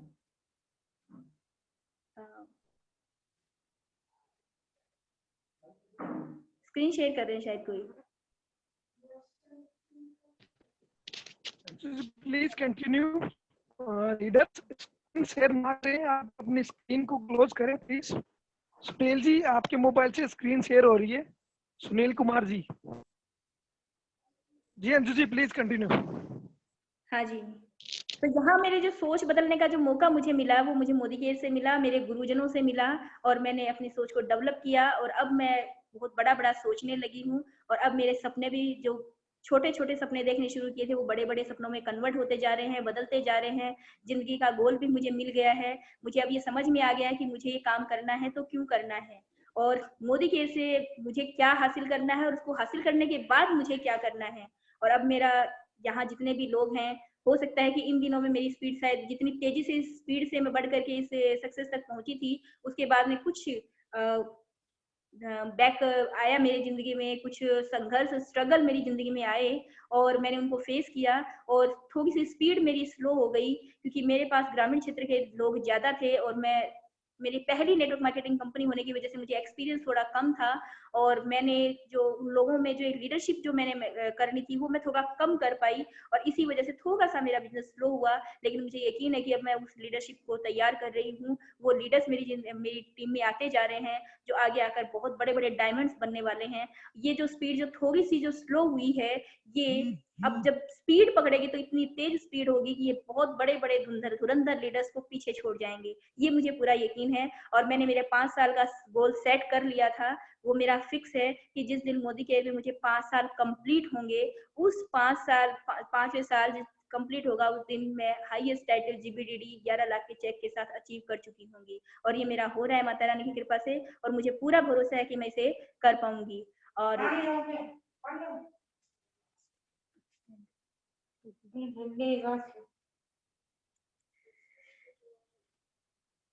तो मोदी केयर जो मेरी जिंदगी में आया ये मेरा टर्निंग पॉइंट तो साबित हुआ ही हुआ। इसने मेरी जिंदगी को तो बदला ही बदला। यहाँ से मुझे जो उम्मीद मिली, जो मुझे आशा मिली कि ये सिर्फ मेरी ही जिंदगी नहीं बदल रहा है, ये मेरे साथ में हजारों लाखों लोगों की जिंदगी बदलने वाला है। क्योंकि शुरू से ही मुझे ये रहा है कि मुझे कुछ करना है, शुरू से ही मुझ में था कि मुझे कुछ बड़ा करना है। और वो बड़ा जब भी मैं एक जिस माहौल में मैं पली बड़ी थी, जब मेरा दम घुटता था, जब मैं देखती थी कि छोटी छोटी चीजों के लिए हमें तरसना पड़ता है, तब मैं एक ही चीज सोचा करती, भगवान कभी इस लायक बनाना कि मैं लोगों की मदद कर पाऊं, मैं लोगों को लायक बना पाऊं। और ये सपना मेरा आकर के मोदी केयर में पूरा हुआ। यहाँ आकर करके मुझे वही पता चल गया कि अब मैं उस प्लेटफॉर्म पे हूँ, मैं उस जगह पे हूँ जहाँ आकर के मैं बहुत सारे लोगों की मदद कर सकती हूँ, मैं लाखों लोगों को तैयार कर सकती हूँ। और ये हो रहा है धीरे धीरे। मेरे टीम में लीडर्स आ रहे हैं जो बहुत अच्छी इनकम यहाँ से ले रहे हैं। एसईडीज मेरी टीम में आ चुके हैं, ईडी मेरी टीम में आ चुके हैं, सीनियर डायरेक्टर्स आते हैं जिनका ट्रेवल फंड आ रहा है, जिनका कार फंड शुरू हो चुका है और वो बहुत अच्छी इनकम भी यहाँ से लेना शुरू कर चुके हैं। तो बड़ी खुशी होती है कि मैं कोई ऐसा कारण बनी हूँ, एक माध्यम बनी हूँ भगवान के द्वारा, जो किसी और की जिंदगी भी बदल पा रही हूँ। और मेरा गोल है कि मैं कम से कम लाख लोगों को लाख रुपए कमाना सिखा करके इस बिजनेस से जाऊंगी। बिजनेस से मुझे कहीं नहीं जाना है, लेकिन मुझे तब तक इसमें लगातार काम करना है। मुझे लाखों लोगों की एक टीम तैयार करनी है जो लाखों रुपए कमा रहे होंगे, और उसके बाद में मुझे जो करना है वो मेरा अलग गोल है, जिसको मैं फिर कभी एक सक्सेस स्टोरी के साथ में आपके साथ शेयर करूंगी कि मेरा बड़ा गोल क्या है। अभी मैं सिर्फ इतना ही बताऊंगी कि मोदी केयर से मुझे 11 लाख के चेक के साथ जीबीडीडी बनना है।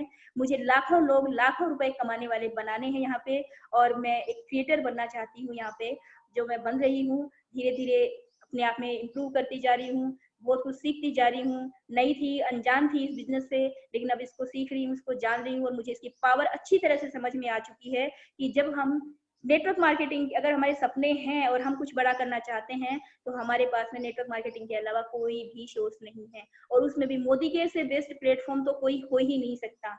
आज मैं सोचती हूँ भगवान ने असीम कृपा मुझ पे की, कि मुझ पे उनकी बहुत बड़ी मेहरबानी हुई, तो उन्होंने मुझे मोदी केयर से मिलाया। मुझे किसी लल्लू पंजू कंपनियों से उन्होंने फेस ही नहीं करवाया, मुझे कभी उनके बारे में समझ ही नहीं दी, क्योंकि अगर मैं किसी गलत कंपनी के चक्कर में पड़ जाती तो मैं कभी मोदी केयर पे भी विश्वास नहीं कर पाती। क्योंकि बहुत सारे लोग, मैं लीडर्स को सुनती हूँ कि उन्होंने 2 कंपनियां करी, पहले 4 कंपनियां करी, 10 कंपनियां करी, उसके बाद में वो मोदी केयर में आए थे। लेकिन मैं तो ऐसे माहौल से आई हुई थी, अगर एक कंपनी भी मेरे पास आकर के सेल हो जाती तो मैं दूसरी कंपनी की तरफ पलट के नहीं देखती। इसलिए भगवान ने मुझे डायरेक्ट मोदी केयर से मिलाया, और मोदी केयर मेरे जीवन में आया, और आज मैं यहाँ से सक्सेस हो रही हूँ, और बहुत बड़ी सक्सेस मैं यहाँ से लेने वाली हूँ। मैं सिर्फ अकेली सक्सेस नहीं हो रही हूँ, मेरे सपने पूरे नहीं होने वाले हैं, मेरे सब साथ में मेरे परिवार के, मेरी टीम के, मेरे साथ में मेरे समाज और देश और के गांव के सपने भी मैं पूरे करने वाली हूँ। तो thanks to Modi care, thanks to all appliance जो मेरी जिंदगी में आए, जिन्होंने मुझे इसके बारे में बताया। मैं सबसे बड़ा धन्यवाद यहाँ पे राम किशन जी सर को देना चाहूंगी, जो मुझे 1 मिनट 1 दिन भी मुझे ढीला नहीं छोड़ते हैं। वो हर वक्त मुझ पे नजर रखते हैं, हर वक्त मैं गलतियां करती हूँ, मुझे गलतियां करने नहीं देते हैं। वो हर वक्त मुझ पे नजर बनाए रखते हैं कि मैं क्या कर रही हूँ और क्या नहीं कर रही हूँ, मैं कहाँ गलत कर रही हूँ और मुझे क्या करना है, मुझे क्या सुधार करने हैं। ये चीज वो मुझे अक्सर बताते रहते हैं, हर वक्त बताते रहते हैं। और इसी वजह से अगर मेरे साथ ये अप्लायंस नहीं होते तो पता नहीं मैं आगे अकेली चल पाती कि नहीं चल पाती। लेकिन ये मुझे फोन पे कनेक्टिविटी बनाए रखते हैं, ये मुझे बार बार मीटिंग्स में और में मुझे सपोर्ट करते रहते हैं, और मुझे जो ये अपना विश्वास मुझ पर दिखाते हैं वो सबसे बड़ी बात है। अगर किसी व्यक्ति को आप सिर्फ ये कह दो कि आप काम करना है, तो एक अलग बात है कि आपको ये काम करना है, लेकिन कोई आप किसी को ये कह दो कि ये काम आप कर सकते हो और आप ही कर पाओगे, वो एक बहुत बड़ी बात है। और मेरे सीनियर्स ने, मेरे अप्लायंस ने, मेरे गुरुओं ने मुझ में वो विश्वास दिखाया था कि अंजू जी आप ये काम कर सकते हो, और मुझे उनकी आंखों में जो विश्वास दिखा, उस विश्वास के कारण मैं इसमें लगातार काम करती जा रही हूँ। अभी नरेश जी को मैं बहुत धन्यवाद देना चाहूंगी। वो पता नहीं मुझे बार बार जब भी मिलते हैं तो कहते हैं कि वो सुरेखा मैडम, भार्गव माँ की छवि मुझ में देखते हैं, और ये विश्वास बहुत बड़ा विश्वास है, और इस विश्वास के लिए मुझे बहुत बड़ा काम करना है, और मुझे खुद को साबित भी करना है कि नरेश जी गलत नहीं कहते थे। मुझे उनके जैसा और उनसे भी आगे जाना है, ये मेरा जिंदगी का मकसद है।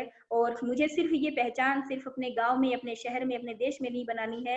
मेरी जिंदगी की वैल्यू इतनी है, मैंने अपनी वैल्यू को आंक लिया है, और मुझे मेरे जीवन को अनमोल बनाना है, इतना अनमोल बनाना है जिसकी कोई कीमत नहीं होगी, जो अनमोल होगा, और मुझे पूरी दुनिया में जाना जाएगा। मुझे वो पहचान यहाँ से बनानी है, और वो पहचान बनाने के लिए मुझे सिर्फ और सिर्फ यही प्लेटफॉर्म चाहिए था जो मुझे मिल चुका है। तो भगवान का धन्यवाद दूंगी। और एक कहानी जो मुझे बहुत अच्छी लगती है, वो कहानी मैं आपको जरूर सुनाऊंगी, क्योंकि उस कहानी से मुझे बहुत ज्यादा प्रेरणा मिली, और ये कहानी है जीवन का मूल्य। तो यहाँ पे एक आदमी होता है, एक व्यक्ति होता है, हमारी तरह सभी अपने अपने जीवन का मूल्य जानना चाहते हैं, लेकिन किसी ने आज तक जाना नहीं कि उनके जीवन का मूल्य क्या है। तो यहाँ पे एक व्यक्ति होता है, वो एक महात्मा के पास जाता है और जाकर के कहता है कि मुझे महाराज मुझे ये बताइए कि जीवन का मूल्य क्या होता है। तो महात्मा जी ने कहा कि बेटा मैं तुम्हें इसके बारे में जरूर बताऊंगा, लेकिन उससे पहले एक छोटा सा काम करो। और उन्होंने उसको एक पत्थर दिया, चमकीला, बहुत चमकदार सा एक पत्थर था, वो उसे दिया, और बोले कि जाकर के इसे हर दुकान पे पूछो, इसका भाव पूछो कि ये इसकी कीमत क्या है। तो वो, लेकिन इसको बेचना नहीं है, उन्होंने कहा महात्मा जी ने कि बेटा इसकी सिर्फ कीमत पूछनी है, लेकिन इसको बेचना नहीं है, किसी को भी बेचना मत, इसे वापस मेरे पास ले आना। तो वो गया और सबसे पहले फल वाले के पास में गया। तो फल वाले ने सुंदर चमकदार पत्थर को देखा तो बोला कि 1 दर्जन संतरे के बदले में तुम मुझे दे जाओ। तो उसने कहा कि मैं मुझे ये बेचना नहीं है, मैं तो सिर्फ इसकी कीमत पूछ रहा हूँ। फिर उसके बाद में वो उसे लेकर के एक सब्जी वाले के पास गया। तो सब्जी वाले ने भी देखा बड़ा खूबसूरत सा पत्थर है, तो उसने कहा 1 बोरी आलू दे दूंगा, ये पत्थर तुम मुझे दे जाओ। तो उसने कहा नहीं भाई साहब, बेचने के लिए नहीं आया हूँ, मैं तो सिर्फ कीमत पूछने आया हूँ। फिर वो गया एक सुनार के पास में। तो सुनार ने उस पत्थर को गौर से देखा और देख करके फिर बोला कि मैं इसके तुम्हें 50 लाख रुपए दे सकता हूँ। तो उसने कहा महाराज बेचना नहीं है, मेरे महात्मा जी ने, मेरे गुरुजी ने मना किया है, मैं तो सिर्फ इसकी कीमत पूछने आया हूँ कि इसकी कीमत कितनी है। तो सुनार के मन में लालच आया, उसने कहा कि सुनो 50 लाख नहीं, मैं तुम्हें 1 करोड़ दे दूंगा, पर ये तुम मुझे दे जाओ। तो उसने कहा जी मुझे बेचने की इजाजत ही नहीं है, मुझे इसे बेचना भी नहीं है, मैं तो सिर्फ कीमत पूछने आया हूँ। तो उसने उसके 2 करोड़ रुपए लगाए, लेकिन फिर भी उसने उसको नहीं बेचा। फिर वो गया वहां से एक जौहरी के पास में। जौहरी के पास में जाकर के उसने उसको पत्थर दिखाया, तो जौहरी ने उसे लिया और लेते ही उसको देख के वो एकदम स्तब्ध रह गया। उसने एक लाल कपड़ा बिछाया, उसके ऊपर उस पत्थर को रखा और उसके आगे हाथ जोड़ के उसने अपना माथा टेक दिया और टेक करके बोला कि ये तुम कहाँ से लाए हो? तो ये तो मुझे मेरे गुरुजी ने दिया है। बोले इसकी कोई कीमत नहीं दे सकता, पूरी दुनिया को भी अगर बेच करके इसकी कीमत चुकाई जाए तो भी इसकी कीमत नहीं दी जा सकती, क्योंकि ये पत्थर तो रूबी है और ये तो अनमोल है, इसका कोई मोल ही नहीं है। तो उसने उस पत्थर को उठाया और जाकर के महात्मा जी को वापस दिया और बोले महात्मा जी, उसने जो कहानी उसके साथ हुई थी, जिसने जो जो मोल बताया था सारा बता दिया कि संतरे वाले ने इसे 1 दर्जन संतरे लगाए, आलू वाले ने बोरी लगाई, सुनार ने इसके 2 करोड़ रुपए तक लगाए, लेकिन जौहरी बोला ये तो अनमोल है। तो महात्मा जी, फिर उसने कहा मैंने आपका काम कर दिया, अब बताइए जीवन का मूल्य क्या है? तो महात्मा जी हंसे और बोले अभी भी समझ में नहीं आया कि जीवन का मूल्य क्या है? यही जीवन का मूल्य है। इंसान का जीवन अनमोल होता है, लेकिन वो कुछ स्वार्थ के लिए, कुछ मजबूरियों के लिए, कुछ जिम्मेदारियों के लिए अपने इस अनमोल जीवन को कहीं आलू के भाव में, कहीं संतरे के भाव में, तो कहीं लाख 50 लाख करोड़ 2 करोड़ में अपने जीवन को बेच देता है। लेकिन वास्तव में जीवन तो अनमोल है। कुछ लोग हैं जो अपने जीवन का मोल समझते हैं और उसकी वैल्यू बढ़ाते रहते हैं और एक दिन इस लायक बनते हैं कि उनकी कोई कीमत नहीं, कोई अनमोल हो जाते हैं वो और दुनिया में जाने जाते हैं। और कुछ लोग सिर्फ थोड़े से काम के लिए थोड़े अपने अपने इस अनमोल जीवन को कहीं 5,000 में बेच रहे हैं, कहीं 10,000 में बेच रहे हैं, कहीं 20-30 हजार में बेच रहे हैं, कहीं लाख 2 लाख में बेच रहे हैं और अपने जीवन का मूल्य खत्म कर लेते हैं। लेकिन कुछ लोग होते हैं जो अपने जीवन पे काम करते हैं, अपने जीने का असली मकसद समझते हैं और इस जीवन को अनमोल बना देते हैं। तो यहाँ पर आप लोग अपने जीवन का मूल्य खुद लगा लीजिए कि किसको अपने जीवन का मूल्य क्या आंकना है। मैंने डिसाइड कर लिया है कि मेरा जीवन अनमोल है और मुझे इसे अनमोल ही बनाना है। Thank you so much. धन्यवाद, धन्यवाद, धन्यवाद।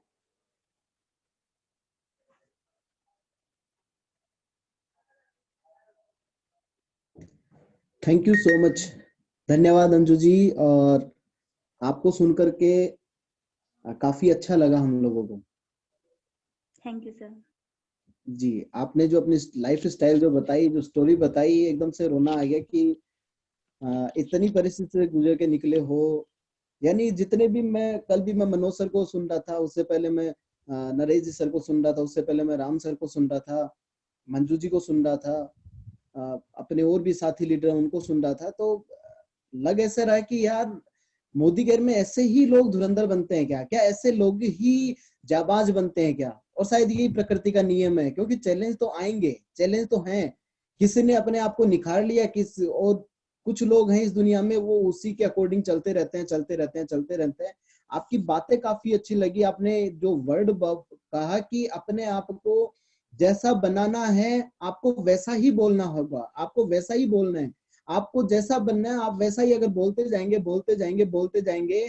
एक ना एक दिन भगवान आपको वैसा बना ही देगा, क्योंकि जैसी दुनिया आप चाहते हो आपको वैसा बोलना होगा। तो thank you so much Anju ji, आपसे काफी अच्छा सुनने को मिला। और मैं चाहूंगा कि नरेश जी सर एक बार फिर से आए और हमारे जो आगे जो साथी हैं उनको इन्वाइट करें। जी नरेश जी सर।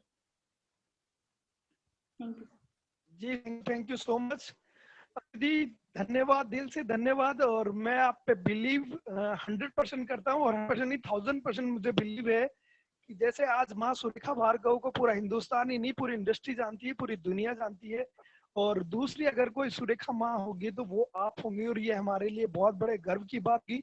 जिस दिन से मैंने आपके अंदर वो रूप देखा है, उस दिन से आपने अपने अंदर बहुत बड़े बड़े बदलाव लाए भी हैं। और जैसा कि आप बोल रहे थे कि अभी कुछ अचीवमेंट नहीं, आपने पहले दिन से ही अपने आप को प्रूव कर दिया, पहले दिन से ही आप हमारे जीबीडी हो, और हम सब के लिए आप बहुत बड़ी इंस्पिरेशन हो, बहुत बड़ी उदाहरण हो, बहुत एग्जाम्पल हो आप सर। आज आपकी कहानी को सुन, आपकी रियल लाइफ एक्शन को सुनकर मुझे नहीं लगता कि कोई भी ऐसा शख्स बाकी रहा होगा, या फिर जो कोई भी इस कहानी को सुनेगा, जो कोई भी आपको सुनेगा, उसके ब्लड में संचार जो होगा वो ऐसा होगा कि उसका जीवन भी पूरी तरह से ट्रांसफॉर्म हो जाएगा, उसका भी पूरी तरह से बदल जाएगा। मैं दिल से आपको सैल्यूट करता हूँ, मैं आपको दिल से सलाम करता हूँ कि आप जैसी शक्ति और आप जैसी पावर को मिले, हम सब की में मिले, हम सबके जीवन में।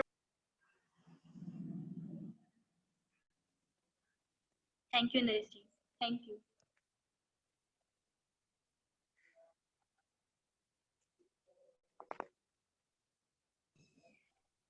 नरेश सर, आपकी आवाज नहीं आ रही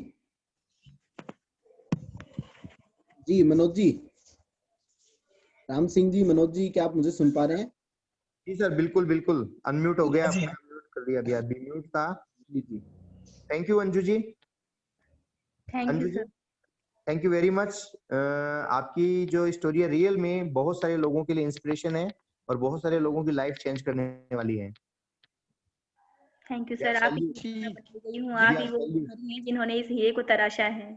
यार salute, every time we salute you. Thank you Anju ji, thank you. Veeru sir भी अभी हमारे बीच में है शायद। अरुण सर, वीरू सर को अनम्यूट कीजिए प्लीज। 1 मिनट सर, 1 मिनट जी। एकदम एकदम वीरू सर अपने साथ में हैं। और thank you Veeru sir, thank you so much, thank you so much जी सर।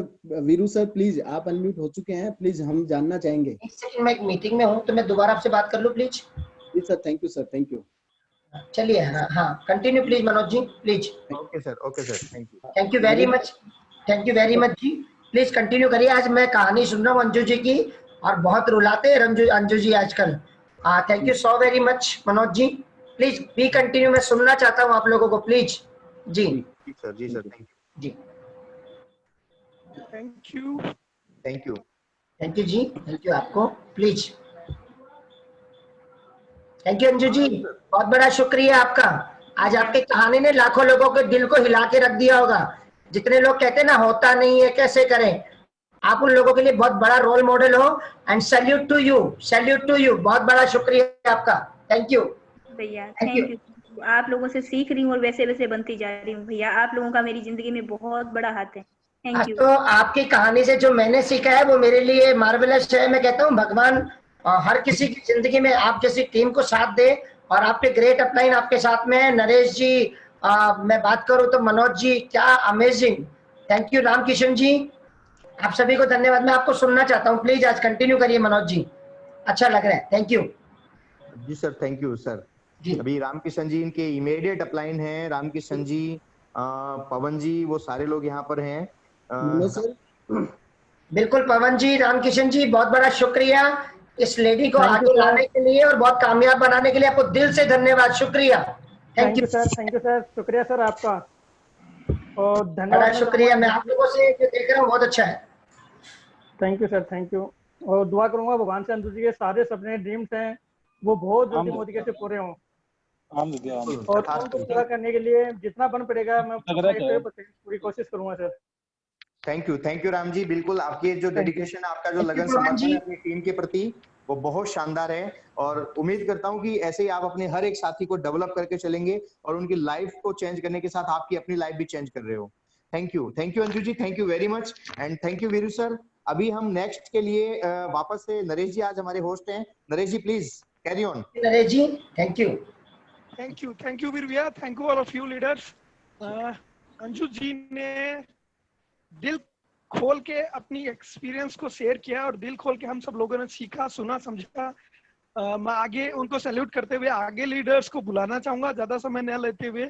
और जिस लीडर से अभी आप मिलने जा रहे हैं वो अपने आप में खुद एक एग्जाम्पल सेट कर चुके हैं। वो पर्सनैलिटी के रूप में जाने जाते हैं, वो अपने पर्सनल ग्रोथ के रूप में जाने जाते हैं। शेखावटी में ही नहीं, पूरे हिंदुस्तान में वो एक आइकॉन बन चुके हैं। मोदी केयर में एक आइकॉन बन चुके हैं, एक पर्सनैलिटी के आइकॉन बन चुके हैं। उनको देखकर बहुत सारे लोग ये ड्रीम लेते हैं कि काश मैं भी ऐसा बन पाऊं, काश मैं भी इनके तरह दिख पाऊं, काश मेरी भी पर्सनैलिटी ऐसी हो। My dear friends, none other than he is a great leader, he is a great mentor, he is a great personality, he is a great name also. उनका नाम ही उनकी छवि को, उनकी व्यक्तित्व को बयां करता है और उनकी जिंदगी एकदम राजाशाही अंदाज की तरह नजर आती है हर किसी को, और उनकी जिंदगी से हर कोई ये इंस्पिरेशन लेता है कि इनकी तरह की जिंदगी हमारे जीवन में भी अगर आए, इनकी तरह की जीवन हम भी अगर जी पाए तो उनका हमारा जीवन भी सफल हो जाएगा।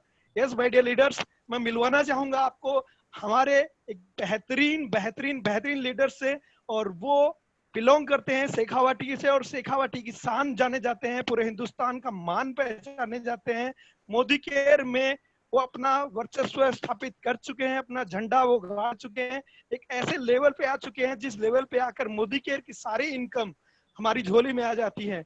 तो मैं आपकी शानदार तालियों के साथ आप सब अपने अपने घरों से, अपने अपने दिलों से उनके लिए शुभकामनाओं सहित शानदार तालियां बजाएं, और मैं इनवाइट करना चाहूंगा हमारे बीच में हमारे great leader mister Naresh Pal ji को। शानदार तालियां please. Naresh Pal ji, carry on. Thank you. Welcome Naresh Pal ji, बहुत बहुत स्वागत है आपका। Please welcome GVD ji. जी बिल्कुल।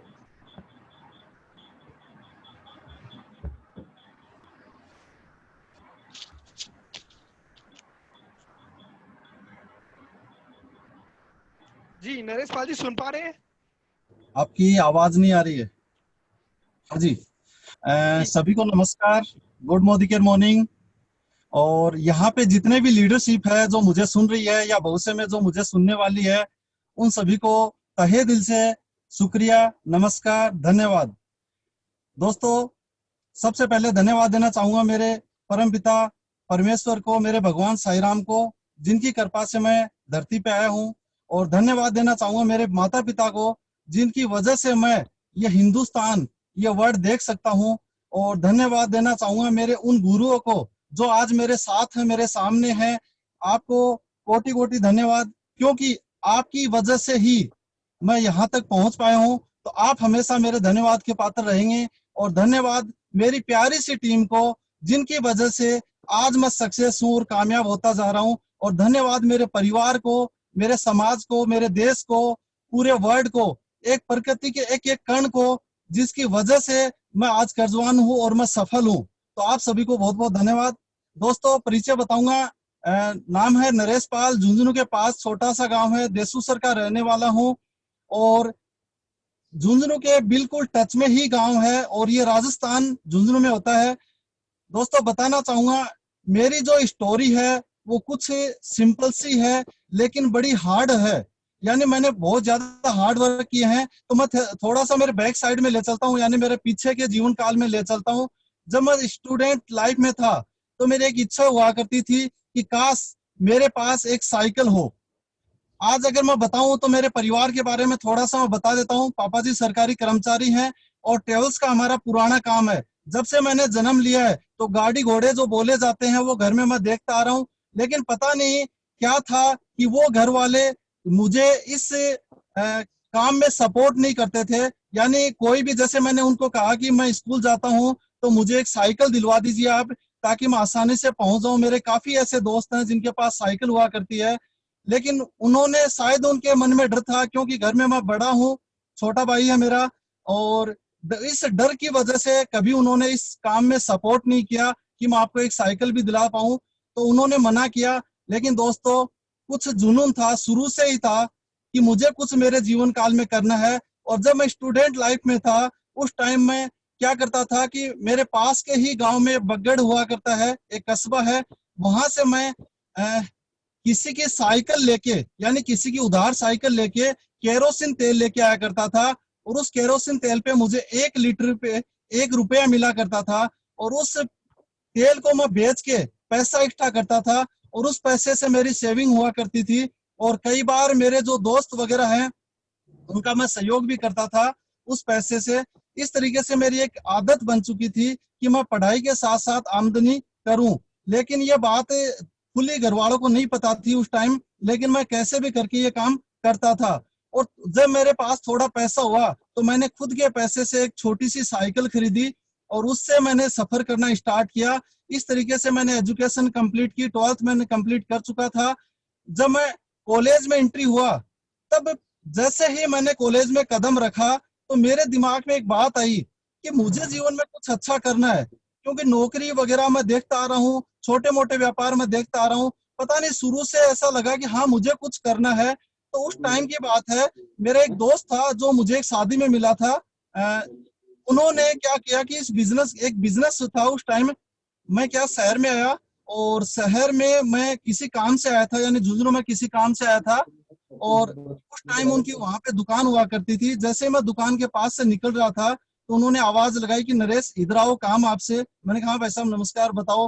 बोला कि हम एक अच्छे दोस्त है। मैंने कहा जी हाँ, मैं आपको एक काम बताना चाह रहा हूँ जिससे आपकी लाइफ बनेगी। मैंने कहा जी बताओ। उन्होंने कहा कि पैसे कमाना चाहते हो? मैंने डायरेक्टली बोला जी कौन नहीं चाहता, मैं तो बिल्कुल चाहता हूँ। तो उन्होंने क्या कहा कि कुछ ऐसा काम है जो सेविंग का है, जैसे सिंपल भाषा में बताऊं तो आरडीएफडी इंश्योरेंस का कुछ ऐसा काम है, अगर आप करोगे तो आपको कमीशन मिलेगा। मैंने सोचा कि शायद मेरे लिए एक रास्ता है, मैं इसको करके देखूं। उन्होंने मुझे 10-12 फॉर्म दिए। दोस्तों मैंने उस काम में कभी देरी नहीं की, मैंने तुरंत वो फॉर्म उठाए, घर पहुंचा, और मेरा जो पुराना घर है वहां पे पहुंचा, और मेरे जो परिवार के लोग हैं उनके घर पे जाके मैंने वो फॉर्म भरे। 3-4 मैंने फॉर्म भरे, 120 रुपए महीना, 320 रुपए महीना, 340 रुपए महीना, इस तरीके से उस टाइम कोई प्लान हुआ करते थे। इस तरीके मैंने फॉर्म भरे, और गर्मी का टाइम हुआ करता था दोस्तों। मैं क्या करता था, पता नहीं मेरे में क्या जुनून, मुझे ऐसा लग रहा कि मेरे हाथ ऐसा कोई नमूना लगा, ऐसा हाथ, मेरे हाथ कोई डायमंड लग गया है कि ये मुझे सफल बना देगा। मुझे एक ऐसा प्लान मिल गया, एक सक्सेस मिल गई है कि मैं जरूर यहाँ पे सफल हो पाऊंगा। तो दोस्तों वो फॉर्म मैंने बैग में डाल के, यानी पॉलीथीन को फोल्ड करके, और मेरे गांव के आसपास 3-4 किलोमीटर के एरिया में मैं पैदल घूमता था, क्योंकि कच्चा हुआ करता था तो मुझे पैदल जाना पड़ता था, मेरे पास और कोई साधन नहीं था। गर्मी मुझे नहीं लगा करती थी उस टाइम, पसीने को ऐसे पूछते चला जाता था, और मैं फॉर्म भर के लेके आता था। डेली मेरा काम था, कभी 1 फॉर्म, कभी 2 फॉर्म, कभी 5 फॉर्म भरता भरता मैं ये काम करने लगा। इसी टाइम मेरे साथ एक हादसा हुआ, और मैं आपको बताना चाहूंगा उस हादसे ने आज जो मेरी लाइफ है उस हादसे की वजह से है। आपको बताना चाहूंगा वो बात। मेरे पापा जी उस टाइम एक बाइक खरीद के लेके आए, और बाइक को उन्होंने घर पे खड़ा किया और किसी काम से बाहर चले गए। मैंने क्या किया, उनके जैसे ही घर से वो बाहर गए, उस बाइक को स्टार्ट किया, अपने एक दोस्त से मिलने चला गया। और दोस्त से जब मिलने गया तो उस रास्ते में कच्चा रास्ता था, तो पता नहीं क्या हुआ, मुझे नहीं पता, मैं चला भी गया, आ भी गया, और उस बाइक को खड़ा कर दिया। दूसरे दिन जैसे वो ड्यूटी जाने लगे तो आवाज कुछ आ रही थी बाइक में से। उस टाइम मुझे नॉलेज नहीं था, पता रहे कि चैन में कुछ आवाज आ रही है, सॉकेट में कुछ आवाज आ रही है। तो उन्होंने कहा बाइक को कौन ले गया, और उन्होंने जब पूछा था चिकी तो उनको पता चला कि बाइक को मैं ले गया। उन्होंने बड़े गुस्से से मुझे बुलाया और एक बात कही कि आइंदा इस बाइक को हाथ मत लगाना, और एक बात और कही दोस्तों कि जिस दिन तेरी औकात हो उस दिन तू कोई साधन लेके आएगा और वो चलाएगा, आइंदा मेरे साधन के हाथ मत लगाना। दोस्तों वो पता नहीं मेरे ऐसा वो शब्द मेरे लिए एक तलवार के घाव जैसा काम कर गया। उस दिन मैंने कसम खाई थी कि नरेश कुछ करके दिखाना है जीवन में। अगर तू धरती पे जन्म ले चुका है और तेरा नाम नरेश अगर निकाल दिया गया है तो तुझे तो कुछ करके दिखाना पड़ेगा। दोस्तों वो आग अंदर थी मेरे, और उसी टाइम मैंने मेरे काम को स्पीड दी और मैंने 11,500 रुपए इकट्ठे किए। उस टाइम 11,500 रुपए में हीरो मोटरसाइकिल, हीरो होंडा आती थी उस time, CD deluxe, sorry CD Dawn bike थी, वो मैं 11,500 रुपए डाउन पेमेंट करके लेके आया, और मैं बड़े आनंद से उस बाइक पे आ रहा था। मुझे लगा कि मेरी पहली कामयाबी, मेरी पहली मेहनत ये है, और तब से मैंने इस काम को स्टार्ट किया। दोस्तों घर वालों ने बहुत ज्यादा टॉर्चर किया, घर वालों की इच्छा थी, हालांकि वो सही है, मैं गलत नहीं कह सकता, वो सही है, उनकी इच्छा थी कि मैं गवर्नमेंट कर्मचारी बनूं, या मैं कोई अधिकारी बनूं, या मैं सरकारी कर्मचारी का कोई भी पार्ट बनूं, लेकिन बनूं सरकारी कर्मचारी। उनके दिमाग में फिट हो चुका था, वो मुझे टॉर्चर करते थे बार बार। यहाँ तक कि उन्होंने बड़े प्यार से मुझे, प्रेम से, मेरी जो बाइक थी वो भी मेरे से ले ली। बोले कि आप एक काम करो, ये बाइक मुझे दो, मेरे वाली मैंने बेच दी है और 5-10 दिन में नई लेके आ जाएंगे। अब देने को क्या था साहब, उन्होंने मेरी बाइक ले ली, मेरे पास कोई साधन नहीं था, लेकिन मुझे पता चला कि अब तेरे पास साधन नहीं है। मैंने और ज्यादा मेहनत की दोस्तों, मैं दूसरी बाइक लेके आया। गलती से उन्होंने वो भी मेरे से छीन ली, क्योंकि वो नहीं चाहते थे कि मैं इस काम में आगे बढ़ूं। दोस्तों करता गया, फिर 2007 की बात है, 2007 में मैं वेटनरी, यानी 2005 में मैंने वो काम स्टार्ट किया था, जो इंश्योरेंस, आरडीएफडी इंश्योरेंस यानी कुछ ऐसा काम था जो इन्वेस्टमेंट प्लान थे, उसके अंदर मनोज जी सर बता चुके हैं आपको पहले ही। फिर मैंने 2007 में क्या किया, उन्होंने मुझे जबरदस्ती सीकर में दाखिला दिलवा दिया। वहां पे LS यानी पशु कंपाउंडर वेटनरी मैं करने चला गया था वहां पे, और 2 साल मैंने वहां पे वेटनरी किया, यानी LS का डिप्लोमा किया। लेकिन दोस्तों उस टाइम मेरे जुनून था कि मुझे कुछ करना था। और क्या होता है कि जब आपके अप्लायंस वगैरह आपसे मिलते रहते हैं ना, तो क्या होता है वो जुनून वापस दिमाग में आ जाता है। मेरा जो दोस्त थे उस टाइम, वो क्या करते थे, मेरे से बीच बीच में मिलते रहते थे, और उनके पास लग्जरी कार भी हुआ करती है, उन्हें उस टाइम उनके पास स्विफ्ट हुआ करती थी, फिर वो स्कॉर्पियो लेके आए। तो मेरे मन में भी रहता था कि नरेश बाबू तुम्हें कुछ करना है और ऐसी गाड़ियां तुम्हें भी चाहिए, क्योंकि मैं हमेशा खाने पीने और पहनने और व्हीकल्स का बड़ा शौकिया हूँ, और आज भी हूँ, हमेशा रहता हूँ। तो उस टाइम मेरे साथ चैलेंज क्या हुआ करता था कि मेरा जो LS डिप्लोमा था उसका भी एग्जाम एक साथ हुआ करता था, कोई आगे पीछे सुबह शाम में फर्क हुआ करता था। मेरे कॉलेज का एग्जाम भी एक साथ हुआ था, क्योंकि मैं कॉलेज करना चाहता था। मैं नहीं चाहता कोई मुझे ये कहे कि तू 10वीं बार ही पढ़ा है, मैं कम से कम पढ़ा हूँ कैसे भी हूँ, लेकिन मैंने कॉलेज करना उचित समझा कि मैं ये ग्रेजुएशन तो कंप्लीट करूंगा। तो दोस्तों उस टाइम मेरे साथ 3 चैलेंज हुआ करते थे। पहला चैलेंज ये था कि मेरी जो LS डिप्लोमा की एग्जाम थी वो भी साथ हुआ करती थी, कॉलेज का पेपर भी सुबह शाम के एडजस्ट टाइम में हुआ करता था, और सीकर से झुंझुनू कॉलेज का पेपर देने आना, फिर वापस जाना, फिर जो डिप्लोमा था उसका एग्जाम देना, और साथ में जो काम करता था उसका क्लोजिंग भी उसी वक्त हुआ करता था। दोस्तों बड़ी परेशानी थी, लेकिन जुनून था, कुछ ऐसा करना था। दोस्तों मैं करता गया, और जैसे ही मैंने 2009 में डिप्लोमा कंप्लीट किया, और करीबन 79% मेरे परसेंटेज भी बने थे उस डिप्लोमा में, तो मैं जैसे डिप्लोमा करके घर पे आया, दोस्तों उस टाइम मेरा एक सेकंड पार्ट ये था कि मैं अब ये चाह रहा था कि मैंने डिप्लोमा किया है तो मैं क्यों ना साथ साथ में इस काम के साथ मैं ये वेटनरी वाला काम भी करूं, ताकि पैसा और ज्यादा आएगा। दोस्तों मैं प्रैक्टिस करने सुल्ताना गांव गया, वहां पे शीशराम जी डॉक्टर आज होंगे शायद, मुझे नहीं पता, पहले हुआ करते थे, वहां पे उनका पोस्टिंग था, जो हमारे कोई रिलेटिव हैं। तो मैं उनके पास गया, पहले दिन चला गया। अब दोस्तों मैं आज जिस ड्रेस में हूँ उसी तरीके से मैं अप टू डेट होके वहां पे गया था, जैसे कोई प्रोग्राम इवेंट में जा रहा हूँ।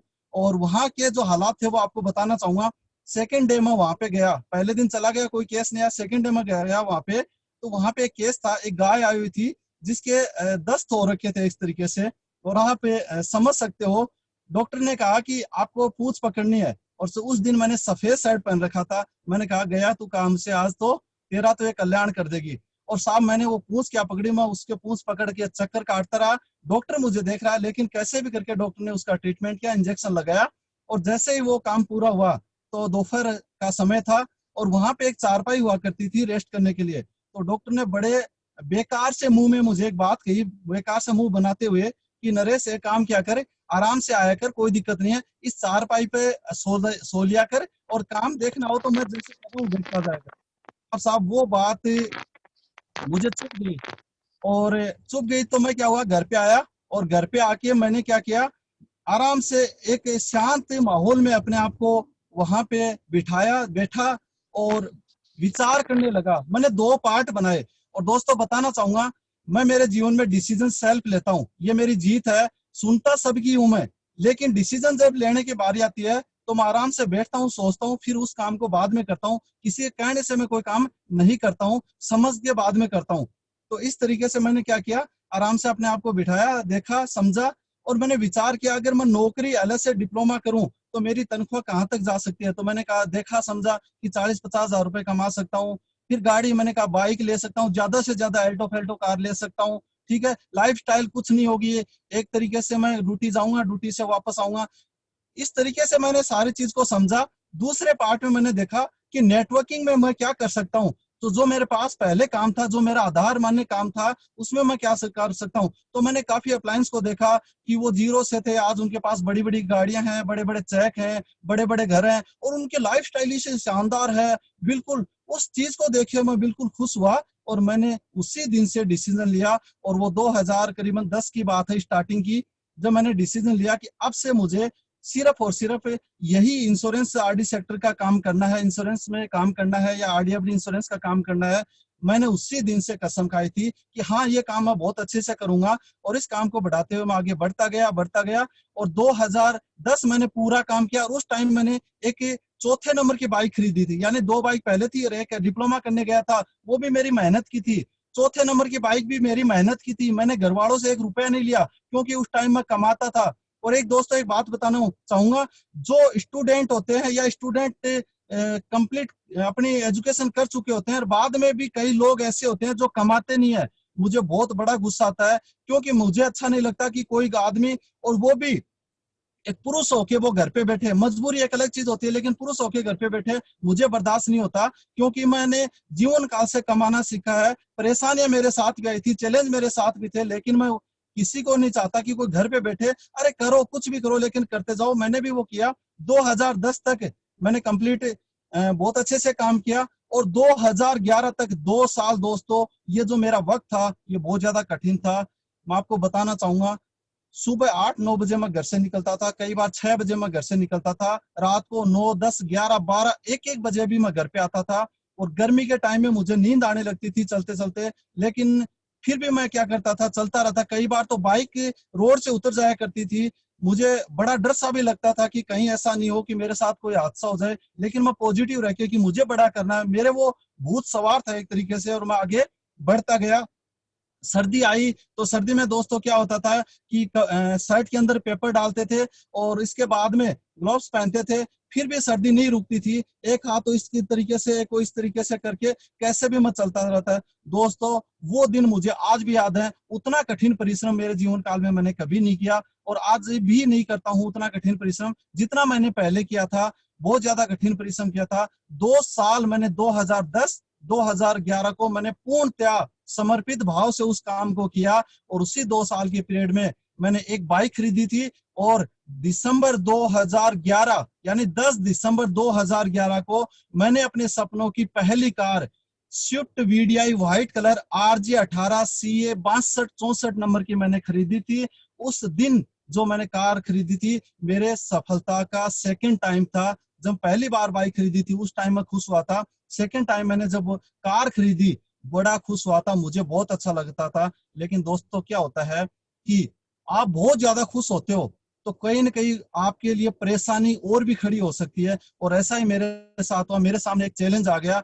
12 दिसंबर 2011 को कोई भी एक पेपर में एक ऐसी न्यूज आई कि कंपनी आपकी बंद होने वाली है, जिस कंपनी में मैं काम करता था, और लोग हाय तौबा मचाने लगे कि हमारा पैसा, इस तरीके से माहौल बन गया। दोस्तों वो गाड़ी झुंझुनू इलाके में खड़ी कर देता था, आराम से छांव में खड़ी रहती थी। मेरे सामने ये चैलेंज आ गया कि घर वाले मेरे साथ नहीं है, क्योंकि पहले उन्होंने मुझे साथ नहीं दिया था। वो साथ हैं लेकिन इस काम में पहले नहीं थे। वो कहते थे कि कभी कंपनी डूबेगी और हमारी नाक कटवाएगा, और वैसा ही मुझे दिखने लगा कि अब तो गलत हो गया। अब दोस्तों गाड़ी की किस्त आती थी 11,500 रुपए, अब कहाँ से पे करूं, टेंशन होने लगता था, ये चीजें होने लगती थी।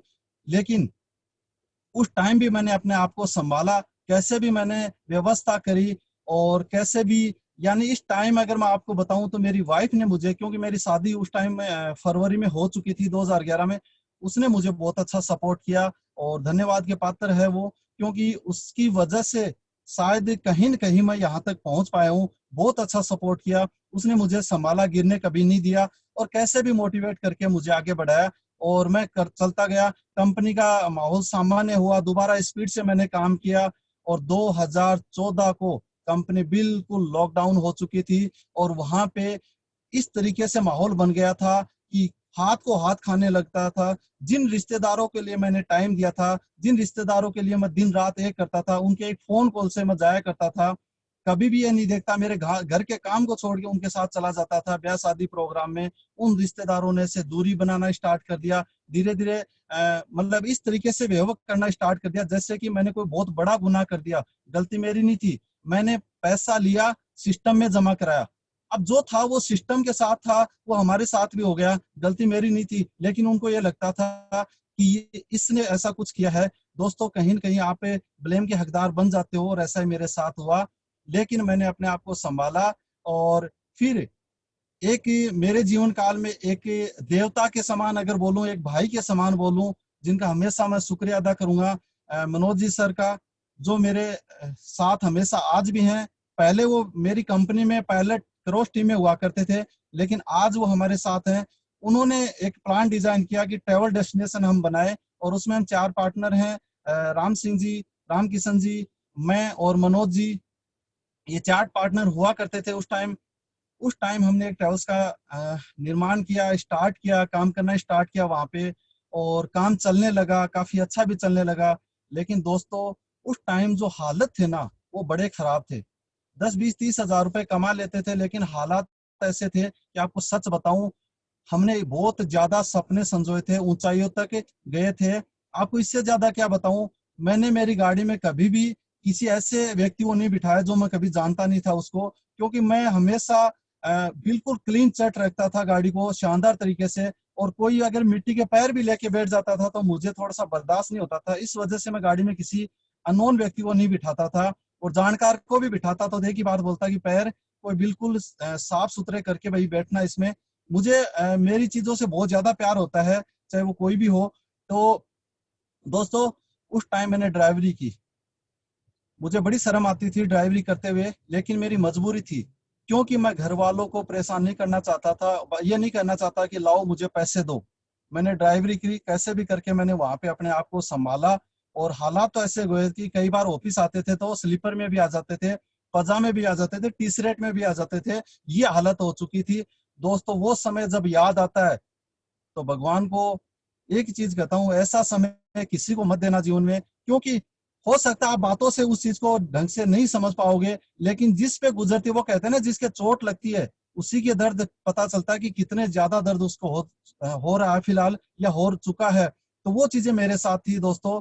तो शुक्रिया अदा करना चाहूंगा मनोज जी का, जो आज मेरे साथ है। पहले उन्होंने मुझे प्लान बताया, दिखाया, ट्रेवल्स का साथ में मेरे साथ आए, और उस टाइम मुझे गिरते हुए संभाला, तो वह हमेशा धन्यवाद के पात्र हैं। इस तरीके से हमने जीवन काल में अपना काम स्टार्ट किया। दोस्तों कंपनी वाले बहुत आते थे कि आप ये प्लान ले लो, वो प्लान ले लो, लेकिन मैंने एक कसम खाई हुई थी, जीवन में कुछ भी हो जाए, जिस कंपनी में पैसा लगता है उसमें मैं कभी काम नहीं करूंगा। और दोस्तों मैं ये आज तक भी उस बात पे टिका हूं, मैंने कभी भी कोई ऐसी कंपनी को नहीं अपनाया जिसमें पैसा लगता था, और मैंने इन्वेस्टमेंट में प्लान में कभी काम नहीं किया। एक बार हमारे बीच कोई दोस्त है, कुछ इन्वेस्टमेंट प्लान लेके आए थे कोई सोसाइटी का, मैंने 4 फॉर्म भरवाए, लेकिन उसी टाइम उनकी बातों से मुझे पता चल गया कि गड़बड़ होने वाला है, तो मैंने क्या किया, उसी काम को वहीं पे बंद कर दिया। उसके बाद मैंने काम नहीं किया, और हमेशा मैं चाहता था कि मुझे एक ऐसा काम मिले जो मुझे ज्यादा आगे तक ले जा सकता है। मन में था कहीं न कहीं, क्योंकि वो दिन याद आने लगे दोबारा, जब परेशान होने लगे कि यार कोई ऐसा काम करे जिसमें हमारा स्टैंडर्ड बढ़े, हमारे पास खूब सारे पैसे आए। तो इस टाइम में कि अगर बात करूं तो वो कहते हैं ना जी, जैसा आप सोचते हो वैसा होता है, ये बिल्कुल सत्य है। जैसा आप सोचते हो वैसा होता है, वैसे ही रास्ते आपके लिए खुलने लगते हैं। उस टाइम एक व्यक्ति हमारे बीच आए मोदी केयर को लेके, जो आज हमारे सिस्टम में नहीं है, वो भी हमेशा धन्यवाद के पात्र रहेंगे, उनको हमेशा मैं धन्यवाद देता रहूंगा। उन्होंने और उन व्यक्ति के साथ आए हमारे साथ अरुण जी भाई साहब, राम सिंह जी भाई साहब, जो उनको लेके आए थे, उन्होंने हमें आके बताया कि इस तरीके से ये काम है। अरुण जी और राम सिंह जी भाई साहब ने बताया कि इस तरीके ये कोई काम कर रहे हैं। मैंने एक बात बोली कि जो बैग आप लेके आए हो वो उसको वहीं पे बंद रखो, क्योंकि ये जो काला बैग है ये काला नाग है हमारे लिए, ये डस जाएगा हमें, हम दोबारा उस रास्ते नहीं जाना चाहते। उन्होंने बड़े प्यार से बताया कि इसमें प्रोडक्ट है जो मैं घर पे यूज करता हूँ, उनका डेमो करके बताना चाह रहा हूँ। तो मैंने कहा ठीक है, इतनी दूर आए हैं तो कोई बात नहीं है। उन्होंने डेमो करके बताया, डेमो अच्छे लगे, तो वो सारी चीज हो गई और वो वहां से वापस चले गए। फिर भी दिमाग में इतना नहीं घुसा था कि करना चाहिए, लेकिन उन्होंने कभी बैक कॉल करके ये नहीं पूछा कि आपको ठीक लगा या नहीं लगा, वो बता के चले गए और कोई बात नहीं। इसके बाद एक दिन मैं मनोज जी किसी काम से जयपुर गए हुए थे, जयपुर में जाके हमने प्लान किया फ्री होके कि चलो मनोज जी ऐसा करते हैं, या मनोज जी ने खुद ने भी कहा, मैंने भी कहा चलो ठीक है हम मोदी केयर चल के आते हैं। तो हम दोनों मोदी केयर गए, वहां पे हमें मुकेश जी भाई साहब मिले, जिनको हमने बुलाया था स्पेशली मुकेश जी भाई साहब मिले। उन्होंने डेमो प्लान बताया, दोबारा कंपनी के बारे में बताया, अच्छा लगा। मनोज जी भाई साहब ने अपना रजिस्ट्रेशन पहले किया, फिर मैंने अपना रजिस्ट्रेशन करवाया। और आपके लिए एक बात और बताता हूँ, उसी की बात यह है कि हमारे जो अपलाइन है राम सिंह जी सर का, उन्हीं का भी रजिस्ट्रेशन उसी टाइम हुआ था जिस दिन हमारा रजिस्ट्रेशन हुआ था। अरुण जी भाई साहब का भी रजिस्ट्रेशन उसी दिन हुआ था जिस दिन हमारा हुआ था। और इस तरीके से रजिस्ट्रेशन उसी दिन हुए थे, क्योंकि उनका भी रजिस्ट्रेशन नहीं हो रखा था पहले, उसी दिन हुआ था। दोस्तों कुछ प्रोडक्ट लेके आए, घर पे लेके आया, काम में लिया, प्रोडक्ट ठीक ठाक लगा, समझ में आया, क्योंकि पहली बार में सारी चीजें समझ में नहीं आती आपको दोस्तों। फिर भी मैंने काम को नहीं समझा, काम स्टार्ट नहीं किया। मनोज जी सर काम स्टार्ट कर चुके थे, राम सिंह जी भाई साहब, अरुण जी भाई साहब काम स्टार्ट कर चुके थे। फिर एक दिन कुछ टाइम 5-6 महीने निकल गए तो दिमाग में आया कि यार ये सभी लोग कर रहे हैं, प्रोडक्ट भी अच्छे हैं, तो कम से कम हम शिकायत तो नहीं मिलेगी। किसी को अगर प्रोडक्ट ले जाके दूंगा और वो काम में ले लेगा तो ये तो नहीं कहेगा कि मेरे पैसे बर्बाद हो गए, कम से कम इस ब्लेम से तो मैं बच जाऊंगा। इस बात को लेके मैं काम करना स्टार्ट किया दोस्तों, और काम करते करते मैं आगे बढ़ता गया। और इस तरीके से फिर मुझे और अच्छे से प्लान बताया गया, लेकिन इतना समझ में नहीं आया था।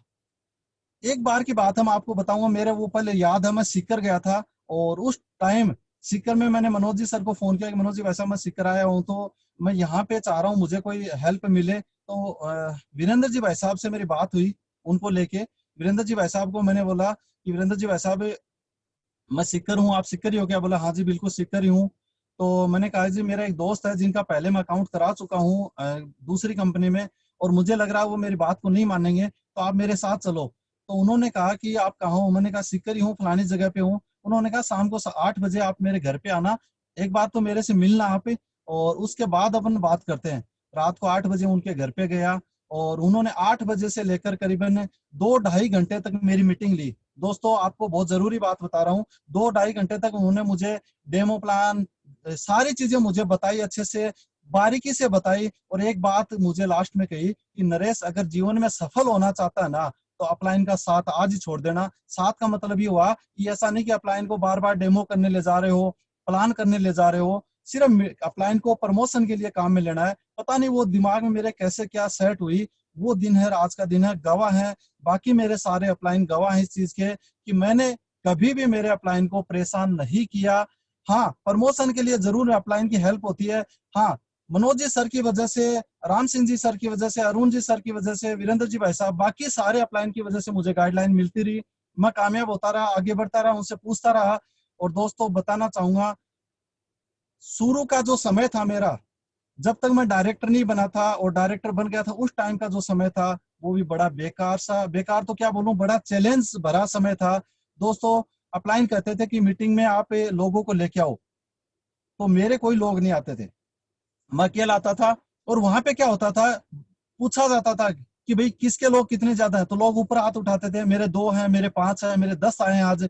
और मैं दोस्तों उस टाइम तो एक मर्द होने के नाते सामने नहीं रो पाता था, लेकिन अंदर ही अंदर बहुत ज्यादा घुटता था और बहुत ज्यादा दर्द होता था कि काश मेरे भी लोग आएंगे क्या मीटिंग में, काश मेरे लोग भी बैठेंगे क्या मीटिंग में, काश मैं भी एक लीडर बन पाऊंगा क्या। दोस्तों ऐसा मेरे साथ हुआ, लेकिन ईश्वर ने मुझे साथ दिया और भगवान का हमेशा शुक्रगुजार हूँ, वो हमेशा मेरे साथ रहते हैं। मेरी परीक्षा जरूर होती है लेकिन मैं सफल हो जाता हूँ।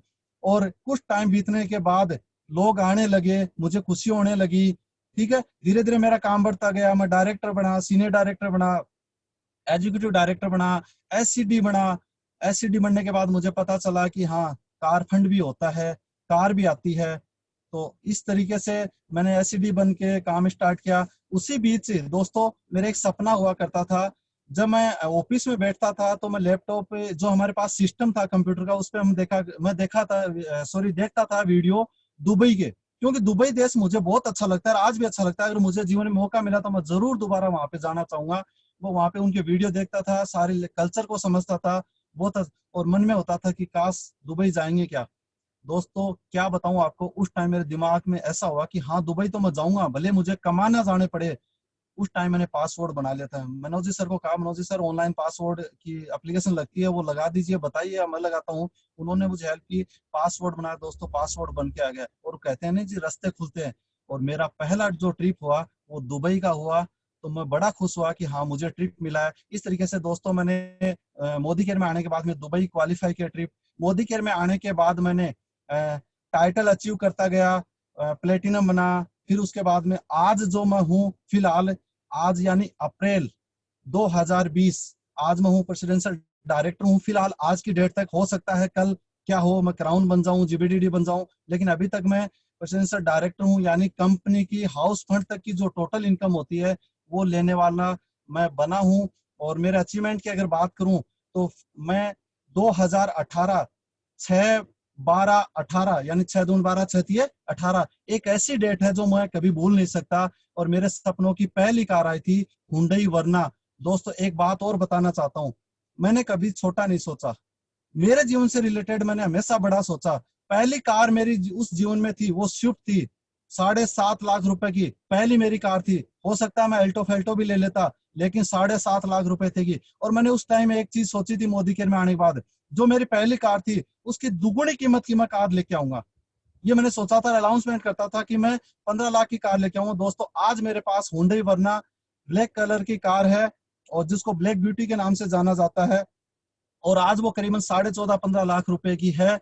ये है मेरा आज, और मेरा पीछे का जो समय था वो है, और आने वाला जो मेरा कल है वो आपको बताना चाहूंगा। दोस्तों 2020 में मैं 101% ग्लोबल ब्लैक डायमंड डायरेक्टर, यानी जो ब्लैक शब्द होता है ये मेरे जीवन से जुड़ा है। शर्ट ब्लैक पहनी हुई है, गाड़ी ब्लैक है मेरे पास, और आने वाली जो कार होगी वो भी ब्लैक कलर में। मुझे पता नहीं क्यों ऐसा लगता है, मुझे अच्छा लगता है इन चीजों में। तो ग्लोबल ब्लैक डायमंड डायरेक्टर दिसंबर 2020 में मैं बन के आ रहा हूं। और मेरी टीम में करीबन 3 से 4 ऐसे साथी हैं जो जीबीडीडी बन के आ रहे हैं। और आने वाला जो भविष्य है वो बता देता हूं मेरा 101% 12/12/2021, यानी ये डेट मत भूलना आप, ना मैं भूलूंगा। 12/12/2021 यानी 12/12/21 को मेरे सपनों की एक शानदार लग्जरी कार जो मेरे आसपास के क्षेत्र में अभी नहीं है, वोल्वो S90, जो करीबन टॉप मॉडल उसका करीबन 1 करोड़ रुपए का आता है, 101% आ रही है। और दोस्तों आने वाला जो समय का सपना है वो बता देता हूँ, 2021 तक मेरी कार में मेरी कार के साथ साथ करीबन 51 से प्लस कार होंगी, जिसमें 11 तो लग्जरी कार होंगी। 51 से प्लस कार होंगी, हो सकता है ईश्वर ने चाहा वो 101 भी हो जाए, लेकिन मुझे विश्वास है 51 से तो कम नहीं होंगी। और उसमें 11 तो लग्जरी कार होंगी जो करीबन 20-25 लाख रुपए से ऊपर की रेंज की होंगी। और इसके बाद मैं बताना चाहूंगा जीबीडीडी बाकी टाइटल तो खूब सारे होंगे, अनगिनत टाइटल हो।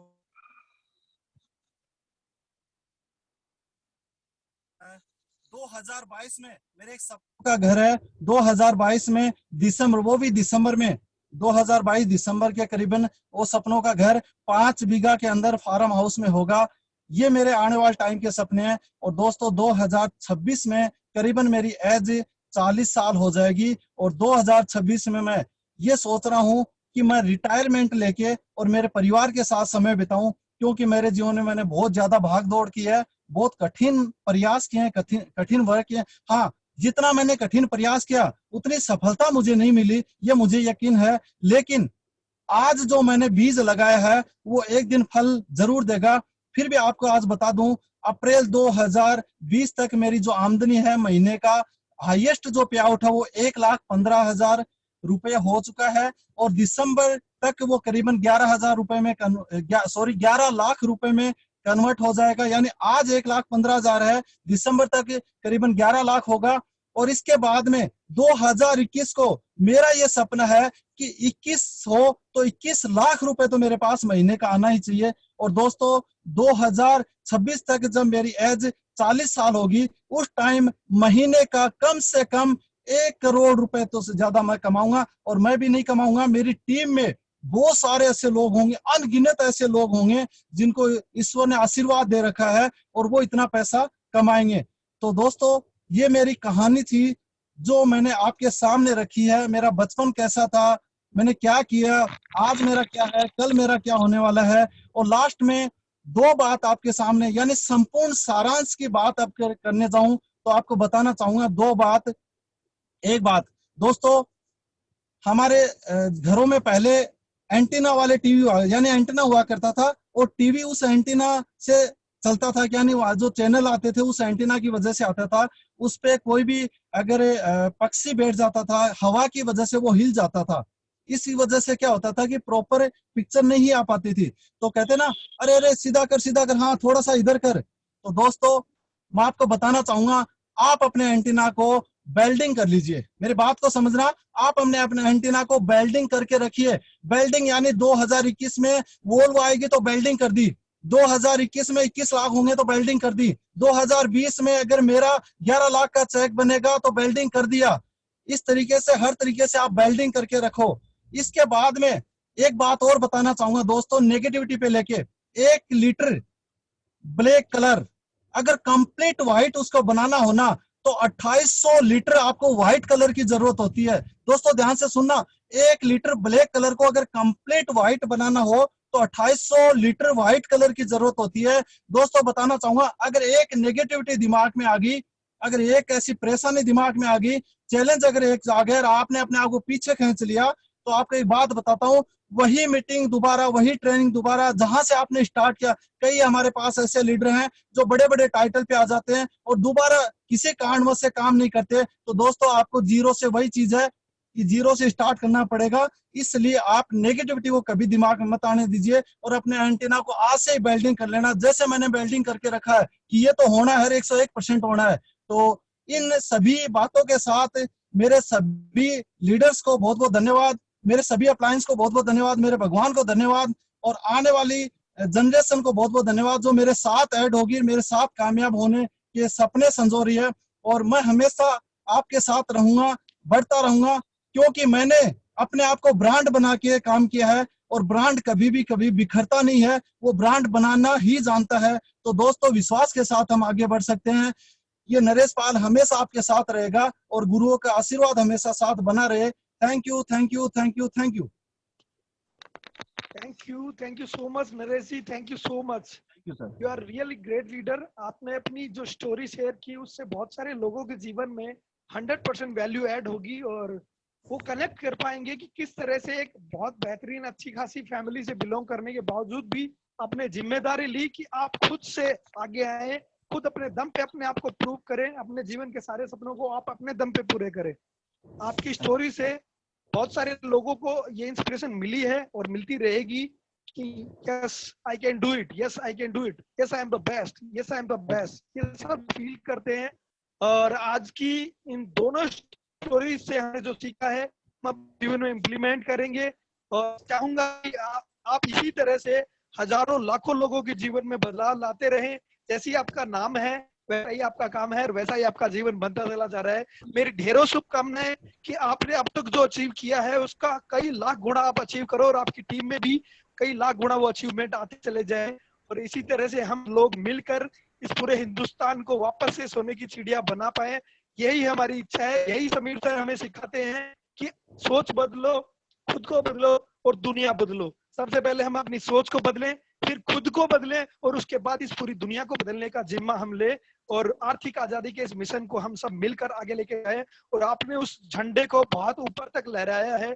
मैं दिल से आपको सैल्यूट करता हूं और आप जैसे हीरे, आप जैसे डायमंड ही डायमंड क्रिएट कर सकते हैं। माय डियर फ्रेंड्स, जब आपकी चमक किसी अंधेरे कोने में भी अगर आप रखे हुए हो, आप वहां पे बैठे हुए हो, तो आपके अंदर आपकी जो चमक है, आपका जो ओरा है, वो इतना पावरफुल होना चाहिए कि अंधेरे में भी वो चमक दूर से नजर आ जाए, लोगों की जिंदगियों में वो रोशनी बिखर जाए, लोग आपकी उस चमक को देखकर अपने जीवन में वो चमक महसूस कर पाए, वो भी अपने आप को इंस्पायर महसूस करे और वो भी अपने आप को कामयाब बनाए। जी Naresh ji, thank you so much. और मैं आगे सुनना चाहूंगा। नरेश जी आपके लिए बताऊंगा, आप जैसे लीडर, मेरी वैसे नेटवर्किंग में एक भाषा होती है क्रॉस लाइन, लेकिन मैंने कभी क्रॉस लाइन नहीं है। मेरी 3 ही भाषा है, मेरा अपलाइन है, मेरी ग्रो लाइन है और मेरी लव लाइन है।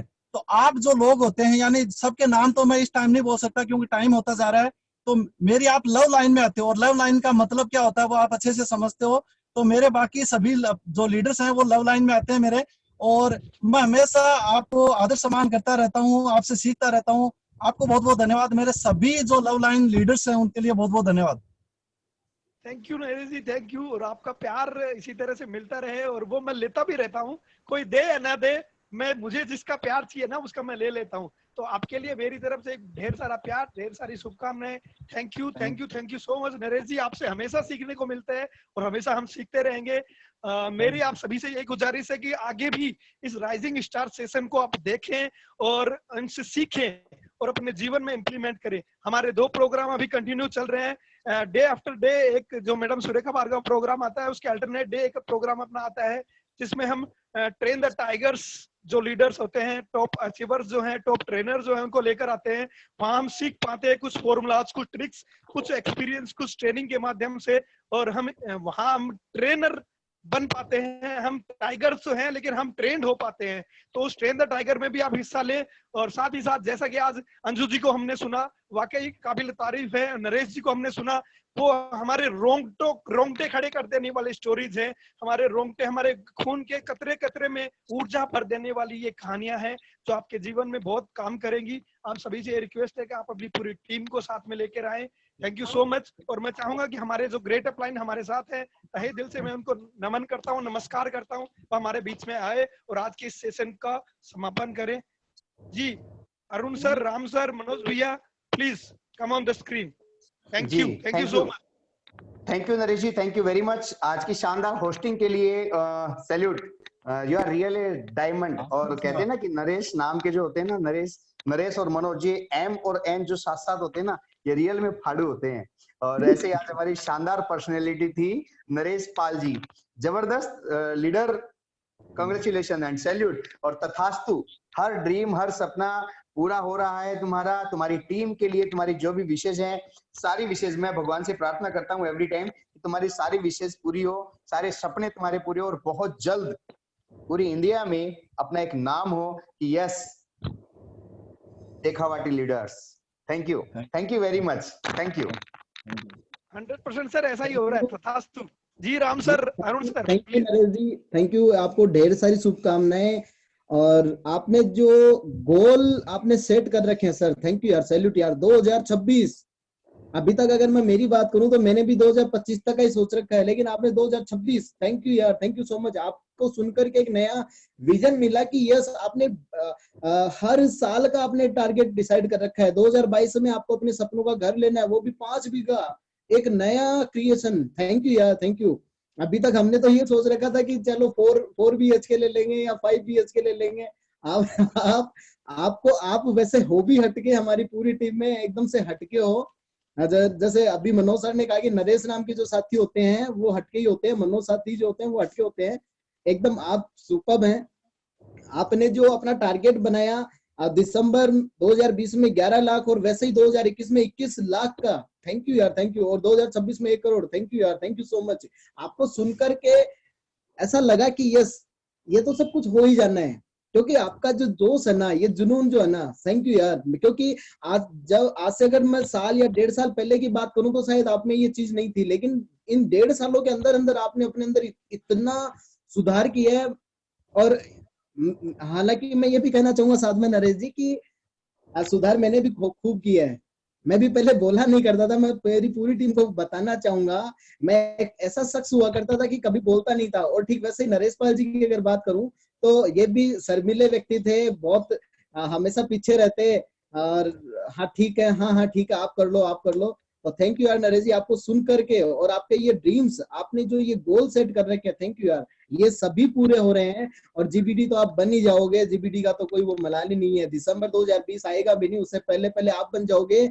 अपनी टीम से काफी लीडर्स जीबीडी बन के आ चुके होंगे। तो थैंक यू सो मच, आपका धन्यवाद, thank you. Thank you sir, thank you. इस साल हमारी टीम से 5 जीबीडी आ रहे हैं सर।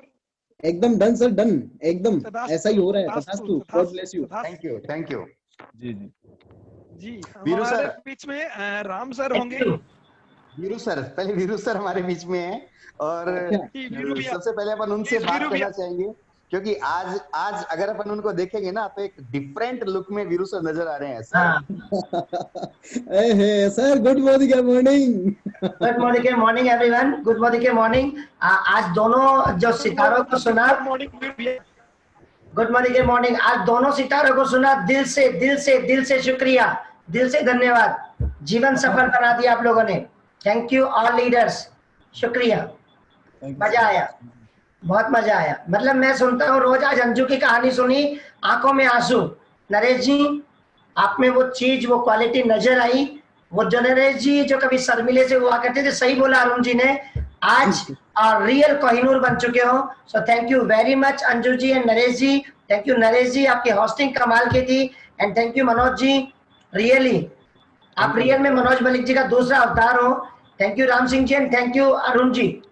आज की स्टोरी को यहीं लेते। थैंक यू, धन्यवाद, शुक्रिया। Thank you sir, thank you so much, thank you so much.